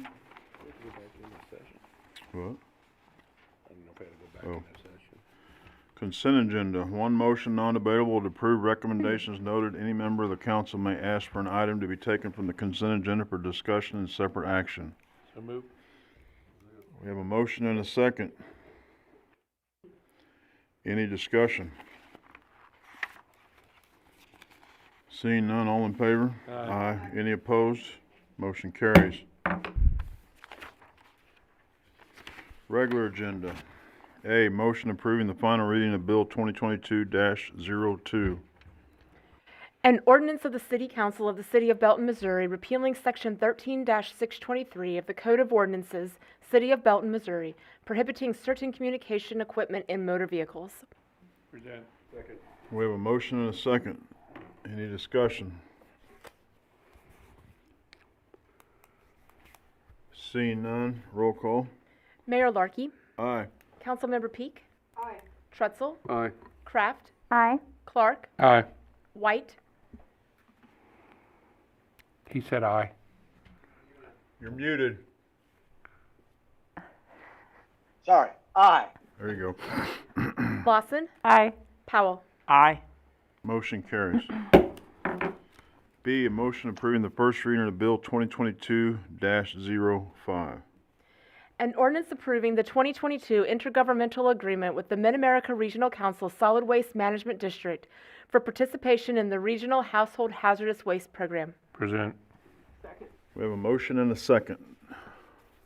Any discussion or information that we need to know? This is time sensitive. It was supposed to start January 1st. Any other discussion? Seeing none, all in favor? Aye. Any opposed? Motion carries.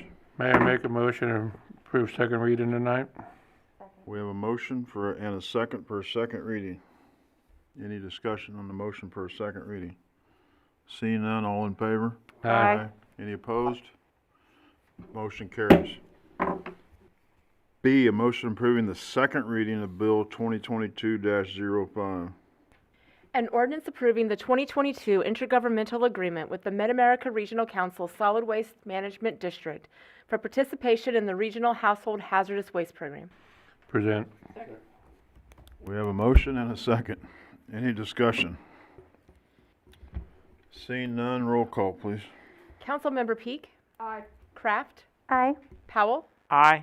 White, Aye. Trutzel, Aye. Clark, Aye. Lawson, Aye. Mayor Larkey. Aye. Motion carries.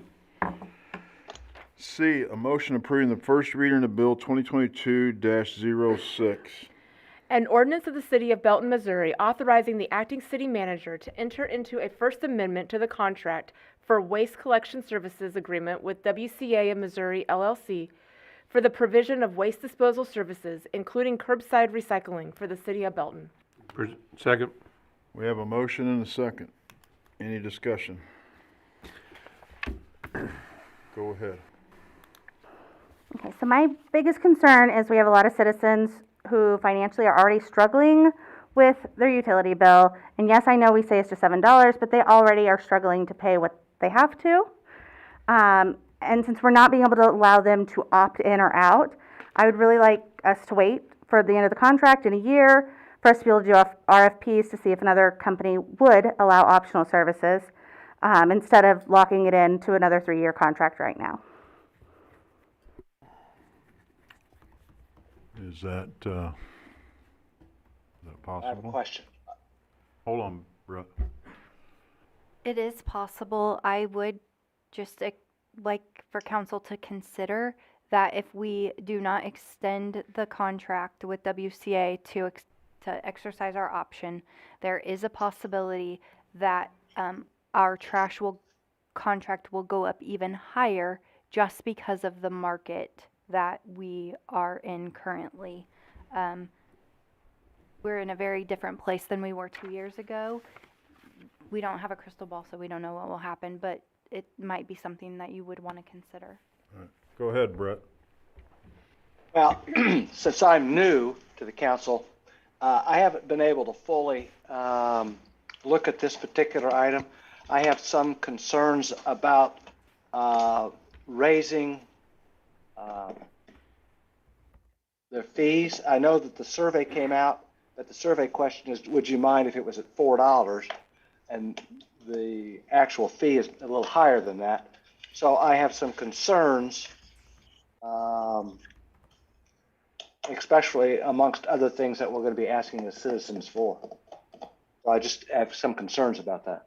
And I haven't been able to figure out how to truly voice it yet. So I wasn't necessarily going to voice it on the first reading. It may have been on the second reading. I'm not sure. Councilman Clark. You know, I've always been I guess when we started talking about this earlier this year or last year even, I was always for the single site, and the survey came out, 65% of the respondents said they wanted a curbside, and the cost difference between the two is not that big of a deal.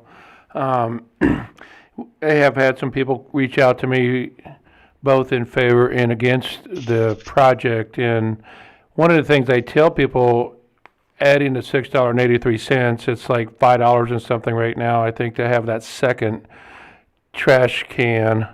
And I think if people started recycling, they might be able to get rid of that second trash can and not have that extra expense. So I'm just looking at my family personally. We used to have 1 or 2 bags of trash, and my wife had a whole bunch of recycling, and now I just got 5 or 6 bags of trash. So I know personally it's going to save us. We don't have to have 2 barrels because of this when we go to recycling. I think adding the $6.83, yes, it's a larger increase than we anticipated, but I think what I'm finding out, majority of the citizens that have contacted me are in favor of it. So I wish to move it forward. My only question to you, Sheila, is last year we gave them like a 45-cent raise. Is there any anticipation of a raise this year? I haven't been notified yet, but just with the market, I would guess that there would be. We're just in the situation with super high inflation. One of the things that I would tell people, sorry, Mayor, Go ahead. is having family members that live outside the city and they're paying $30 a month for trash service. They don't get recycling. And I had some people say, why is Belton involved in this? It should be in my decision. I said, if a lot more of our citizens would have been responsible and had trash service 5 years ago whenever this started, then we probably would not be in this situation. But at the time, I think we had almost 40% of our citizens not taking out trash. So that's why we're involved in it today. But I think there's a high majority of us still want recycling, and if they are actually recycling, I think we should pass this. How many, he brought up a question, or brought up a thought for me, how many citizens have more than 1 trash can? Can you tell that? Is that possible? Yeah, there's 1,232 households that have 2 carts, and 47 of those households have 3 or more. Really? Yes. But about 76 meters? Is that how you do that? There's no. 7,600? Yeah, how many? there's 7,692 households that have service, and of those, 1,232. About 20%? That's interesting. I wouldn't have thought that would have been that high. Go ahead, sir. Sheila, I'm all in favor of this, by the way, but when we passed that originally back several years ago, we had to take out and buy the trash cans. Where are we as far as paying off those trash cans? Because the trash cans are absolutely dynamite as far as durability. But I would, we put an option in there, that we figured that some of them would get destroyed. But I don't think, well, I don't know, but I don't think very many of them got destroyed. We're ending up having to order 2 to 3 truckloads each year, and that really is because of additional. Some of them are destroyed. Sometimes they get destroyed because the trash They go in the Dumpster. trash truck. Uh-huh. Sometimes, a couple of times we've had people, they just take the trash carts when they move, even though they're not supposed to. Where are we at paying that off? We have one more payment that's going to be due in June. It's not so simple. Because we do have to continue replacing trash carts, we need to do some calculations to figure out where that amount is, and because of inflation. So when I contacted the company that will be purchasing the recycling carts from, they locked in our price in February, but they've had huge price increases and they're getting ready to have another one soon. And so 3 years ago, or 2 years ago, almost 3 years ago, they were $1.80 a cart. Now it will end up being $2.23 a cart. And if we wait after February, it's going to go up even more. And so we're still going to have to replace some of those carts. So staff is working to try to calculate how much we would be able to reduce that $1.80 once we make that final payment. My question really, well, the bottom line we're getting to is if we can get that paid off, some of that money that we were paying for those carts could go to reducing the recycle, right? Yes. Okay. So the worst case scenario would be that citizens would pay $22.94 a month for recycling, but hopefully we can do calculations and reduce that. We won't know that until like a month or so. Thank you. Brett, go ahead. So, I think, didn't I hear, I don't know how many sessions ago, that there's gonna be an increase in water? Sewer. And that's what we're being told? Just in the sewer. And then we're gonna add roughly $7. So we're going up $10 on their water bill, right? By increasing this? Their utility bill. When we asked them, would they be willing to pay $4? That's my concern. Understand, but I would say that it's the utility bill, not the water bill. I know it's one bill, but there's separate stuff on that bill, so I don't want to confuse everybody with, we got trash, water, and sewer. So, but I do understand what you're saying, so.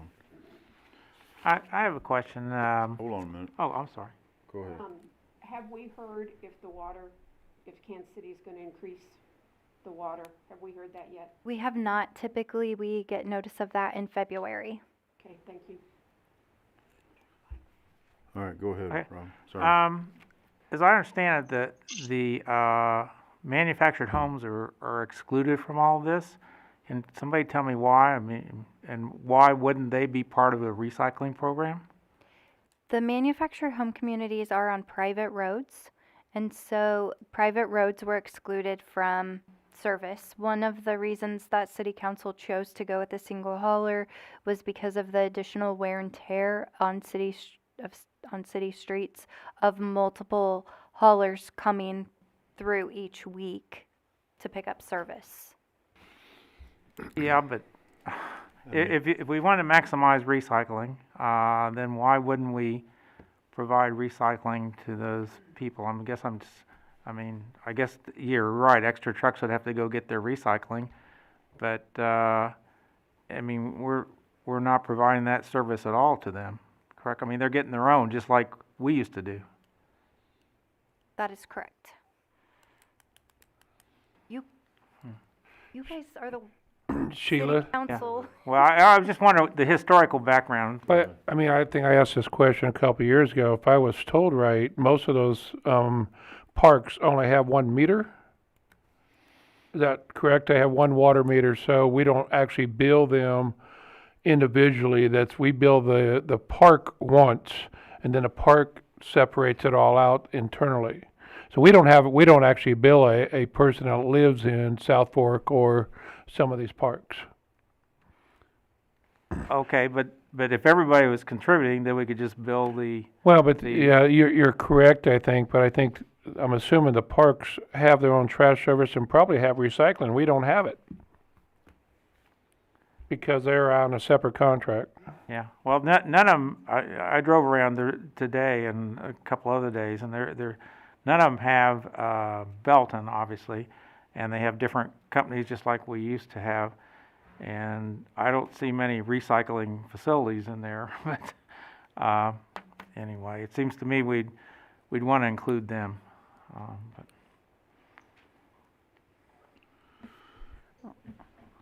That's right. Go ahead. I would love to have recycling. I think it is a service we should provide. However, the conversation around this has been going on since the summer, and I'm afraid that this is the wrong proposal at the wrong time. You know, when you survey folks and you get a compelling result that they want curbside, that's awesome, but that was proposed at $4, and we're looking at closer to $6.73 a month. Plus with the sewer increases, I just don't think it's the right time to do this. Doesn't mean we can't offer it down the road. Doesn't mean the folks that are already recycling through a single site can't continue to do that. In terms of feedback I've gotten personally, I received 4 folks reaching out saying they actually preferred single site because that's what they're doing or they've seen that done well in other cities. However, that didn't come back favorably in the survey and the cost savings wasn't enough to make it compelling for me. And then I received one email from a gentleman who absolutely didn't want to pay for this. So, I mean, my concern about the city utility bill over the course of the year going up 10 or more is, and the conversation being in the survey that it was going to be $4, I can't square that with what I think people actually want. So that's just kind of my thoughts, although I am disappointed that, you know, this isn't a proposal that I can work with right now in terms of my vote. Sorry. Anybody else?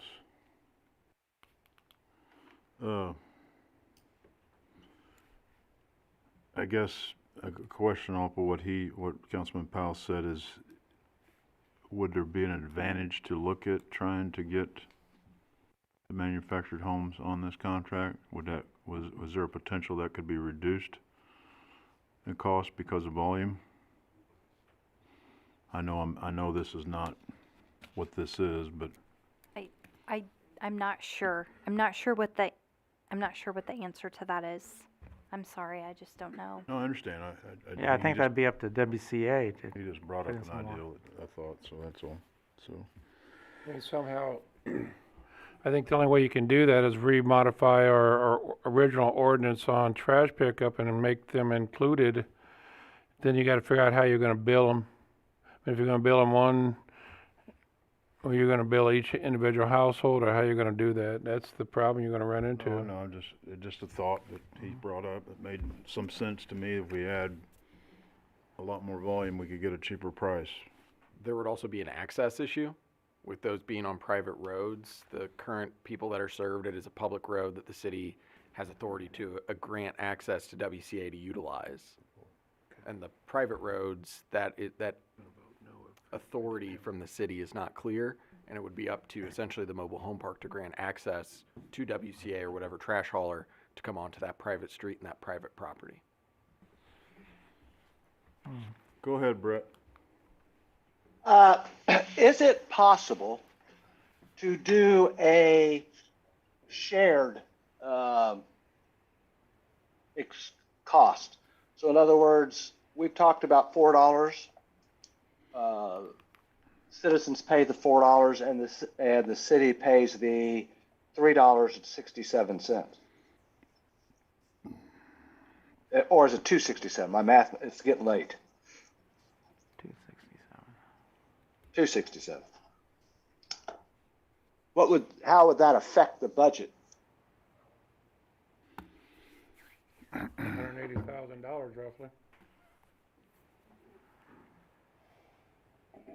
By 200,000. She's playing with her calculator, Brett. Hold on. Yeah, I can see her shoulders moving. Oh, okay. How much did he say? $2 and 67 cents. 7,692 times 12. $250,000 approximately. Say that again. Approximately $250,000. $260,000, Brett. you didn't hear that.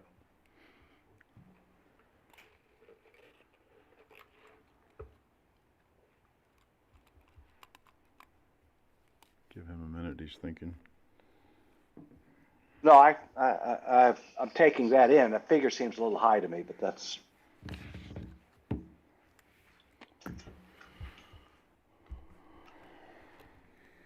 Any other questions, thoughts, concerns?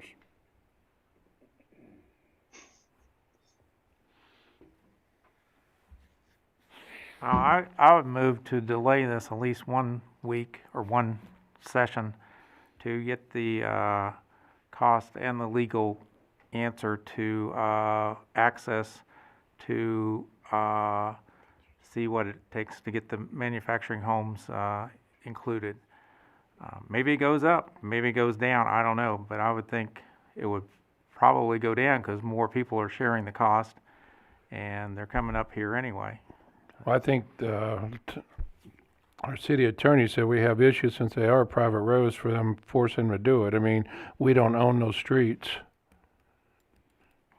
I will say that my statement was again just issue spotting and not a definitive legal answer regarding the ability of the city I mean, to utilize those private streets. But if we go in, I mean, if there's a fire, we go in, right? I mean, we go, there's a I mean, I drove through their streets today, nobody said this is a private street. but you could. That's why it's Oh, a they private could have, street. okay. And there's obviously differences between emergency access and in this situation. Okay. But that could be researched if that's the decision that the council wants. I just worry about how we're gonna bill these people unless you're gonna, I mean, I get you wanna include everybody and make sure everybody's paying their fair share, but it just, I don't know how you're gonna bill them. If we don't bill them for water, I mean, we're gonna send out an individual bill every month for $6.83? No, just like we bill for water, we bill, if they got 500 mobile homes, then you get 500 times whatever it is. And you bill that, and then they distribute to their customers. Their lot rent goes up. Yeah. So, At least one of the mobile home parks is not all the way in city limits, and so we would have to know how many were in city limits versus not city limits, and I'll find it out. so it's, so, and then we would have to talk to WCA and find, like, so,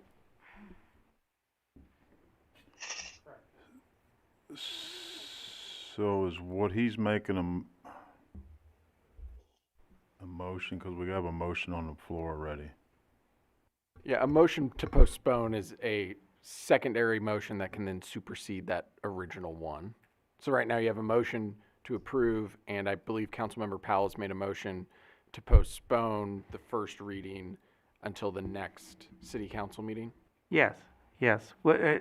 And with the agreement in the motion that we would get some additional data about. And just to state it more clearly, a motion postponing the reading of, the first reading of bill number 2022-06 and directing city staff to research issues relating to the provision of consolidated solid waste pickup to manufactured home communities within the city of Belton. Yes. I made it. You made it. You enunciated it. So But- there's a motion to postpone on the floor. Is there a second?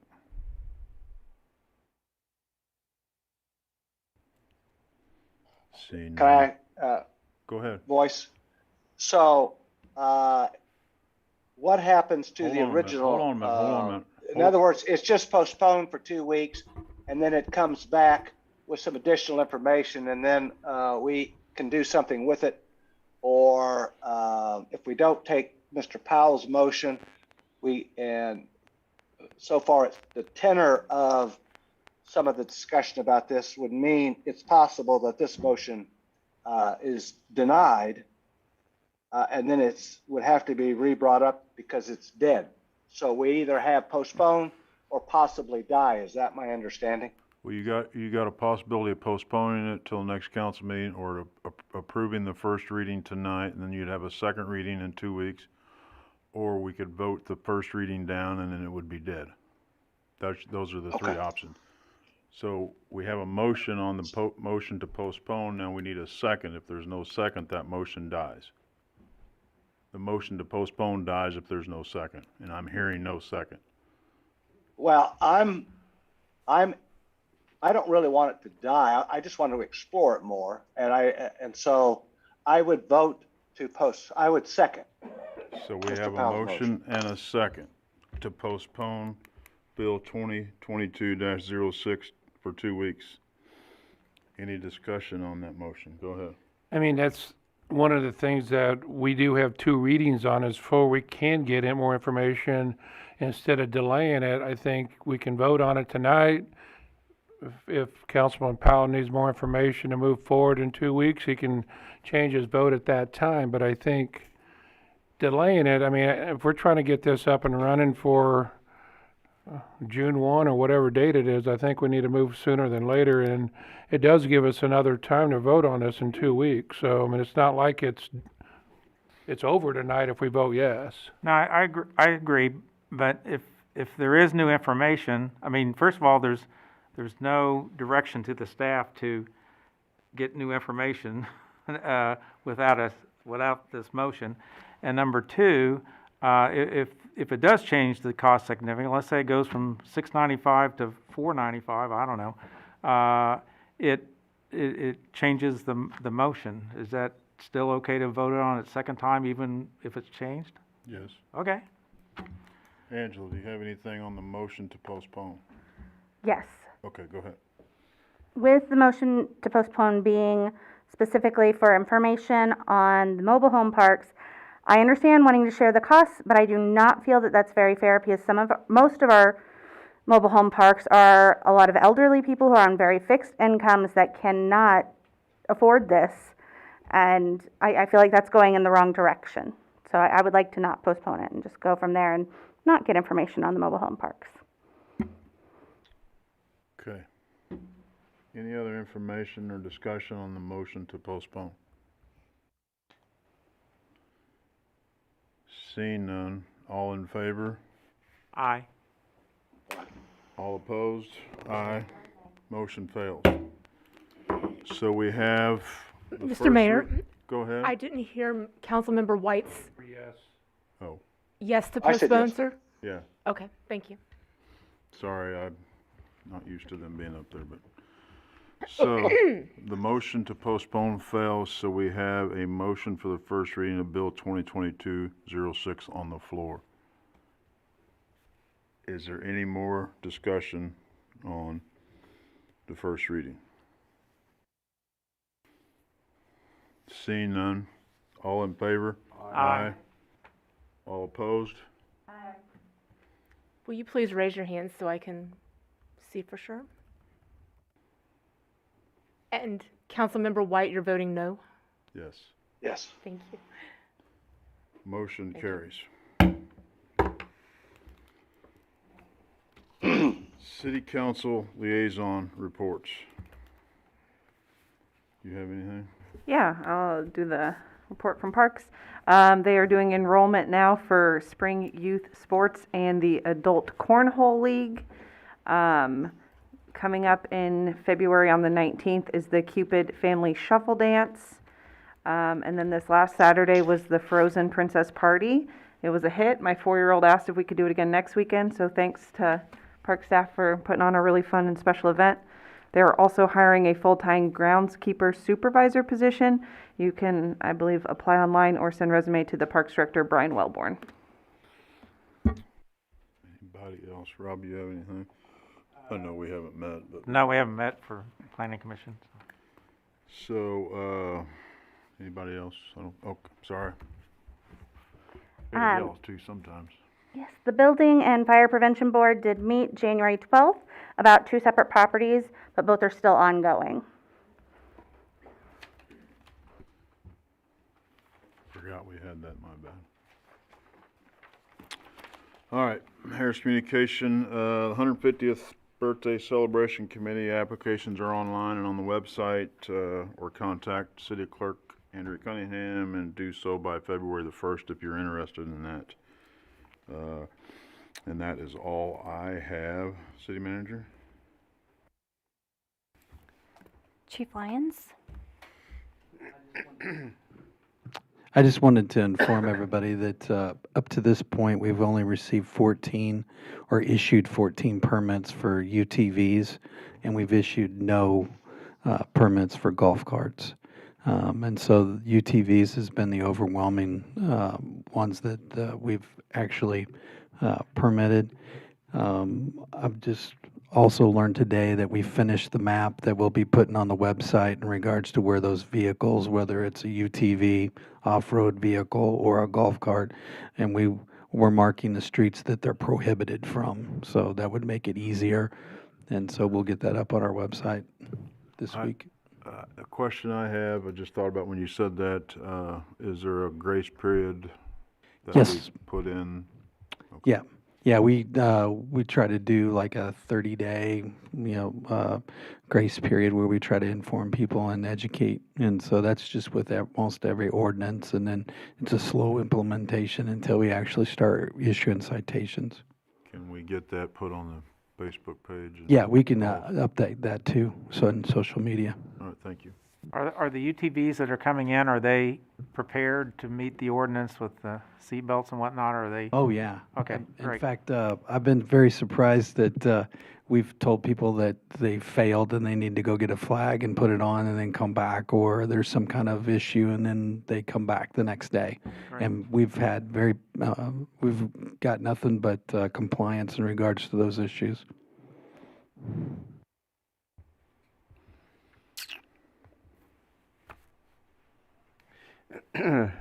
So everyone's excited. Cambridge did open up yesterday. And so just let everybody know it's not completely finished. It's open traffic. But as if you've driven across it, you notice it's rough going over the top of the two culverts. And that's because it needs to be paved yet. So in the spring, when it does get warm out, we will be paving the road. So there'll be some one-lane closures sometimes when just to let them get it paved and get it finished up. Greg, are they gonna put any type, I did drive over it yesterday, are they gonna put anything on those culverts? I mean, it seems like it's pretty steep off those, like any type of guardrails or anything there? I'll go back and check. I don't think the design calls for it because the design speeds is supposed to be 35 miles per hour, so that doesn't call for very much recovery area on it. If Chief, you notice, might that road wanna is sit pretty out much- there every now and then. Anything else? Oh, all right. I see you looking now. I just wanted to let council know that the 2021 Economic Development Annual Report is available, and Andrea is handing them out to you this evening. They will be online tomorrow. We'll also be doing social media posts regarding it. Just very briefly, it's been a long meeting, so the highlights that I think we should all be extremely proud of is that we had $89 million in residential investment. That does include the apartments, and we had $52 million in commercial investment in 2021. And of course, what I am most proud of is the cover. So we made a decision, City Council made a decision years ago when we joined KCADC to diversify our economy. And all of the annual reports that we have provided in years past have been buildings. And so just very happy that to show the jobs that have been created. In Chewy alone, 1,600 of those. So thank you. Nothing else? Communication from City Council. Councilman Clark. I think this is for Greg. So this past weekend, I'm trying to figure out how we as a city can be more proactive. We have a lot of utility work going on in our neighborhoods out there. And I think some guy got a little excited because someone's digging in his yard and not understanding that there's an easement there and that these people have a right to be there.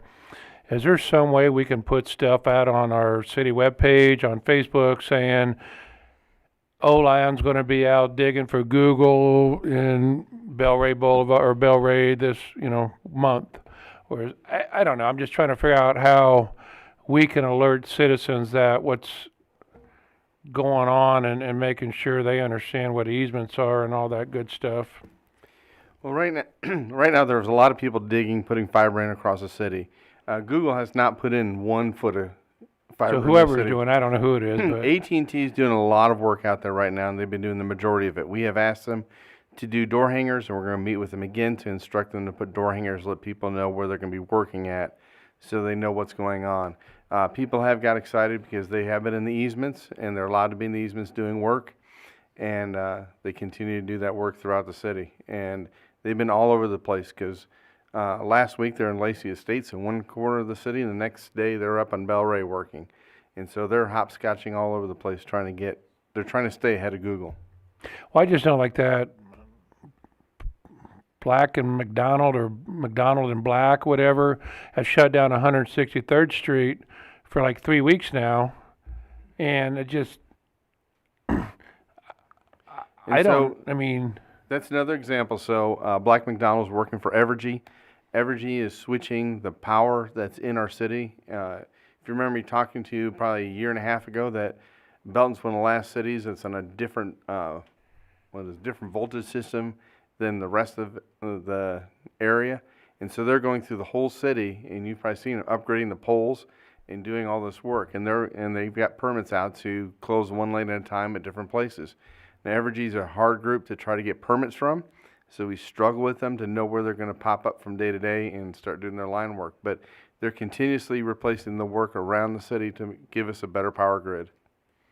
Is that, do you know, is that this group that's pulled up camp over here on the other side of Loop Road? It's got all the transformers and telephone poles and new stuff. Yes, that's who's doing it. well, it's coincidental that you have people putting fiber in and you have people doing the electrical stuff at the same time in the same spot. Yes, but it's happening all over the city. I mean, every transformer is getting changed in the city. Okay. It's just a lot of people like question what's going on and just, you know, I did see some resident get excited saying that no one should be in his yard because he didn't have permission. And I'm like, I posted the easement stuff on that just so they understand that we do have easements that they can work in, so. And we're also, work at Hargis Lake is going on where the utility companies moved all the gas lines and now we're moving all the water lines. And then we're going to start working the sewer lines and then we'll start putting in the I just don't know how to stormwater. communicate that in a broad sense and not calling everybody, but just put it out there on webpage that we're going to have utility work in Bel Ray, but if you don't know exactly where they're going to be every day, then it doesn't work that well. Yeah, it's hard for us to keep track of them. Okay, thank you. Can we get a generic thing put on social media about construction work and that they'll be in the easements and? Certainly can. Okay. Anybody else? Any other I have council? one thing. Go ahead. Well, it was planned for tomorrow night to start homeless counting in Cass County by Compass Health and point in time count, but they delayed it, I think because of COVID reasons, so I'll keep you informed about when they're going to be doing that next. Anybody else? Would the park like to say anything? You don't have to. I just see all three of you are here, so I figured you might want to. All right. Seeing none, I accept a motion to go into executive session to discuss confidential and privileged communications between a public governmental body or its representative and its attorney according to Missouri State Statute 610.021.1. And the motion to enter an executive session to discuss matters pertaining to negotiated contracts according to Missouri State Statute 610.021.12, and that the record be closed and the meeting adjourned from there. We have a motion and a second. Any discussion? Seeing none, roll call. Mayor Larkey, Yes. Councilmember White, He's muted, but he said yeah. Peak, Yes. Kraft. Aye. Sorry, both of y'all? Okay, good. Trutzel, Aye. Clark, Aye. Lawson, Aye. Powell. Yes? Motion carries. We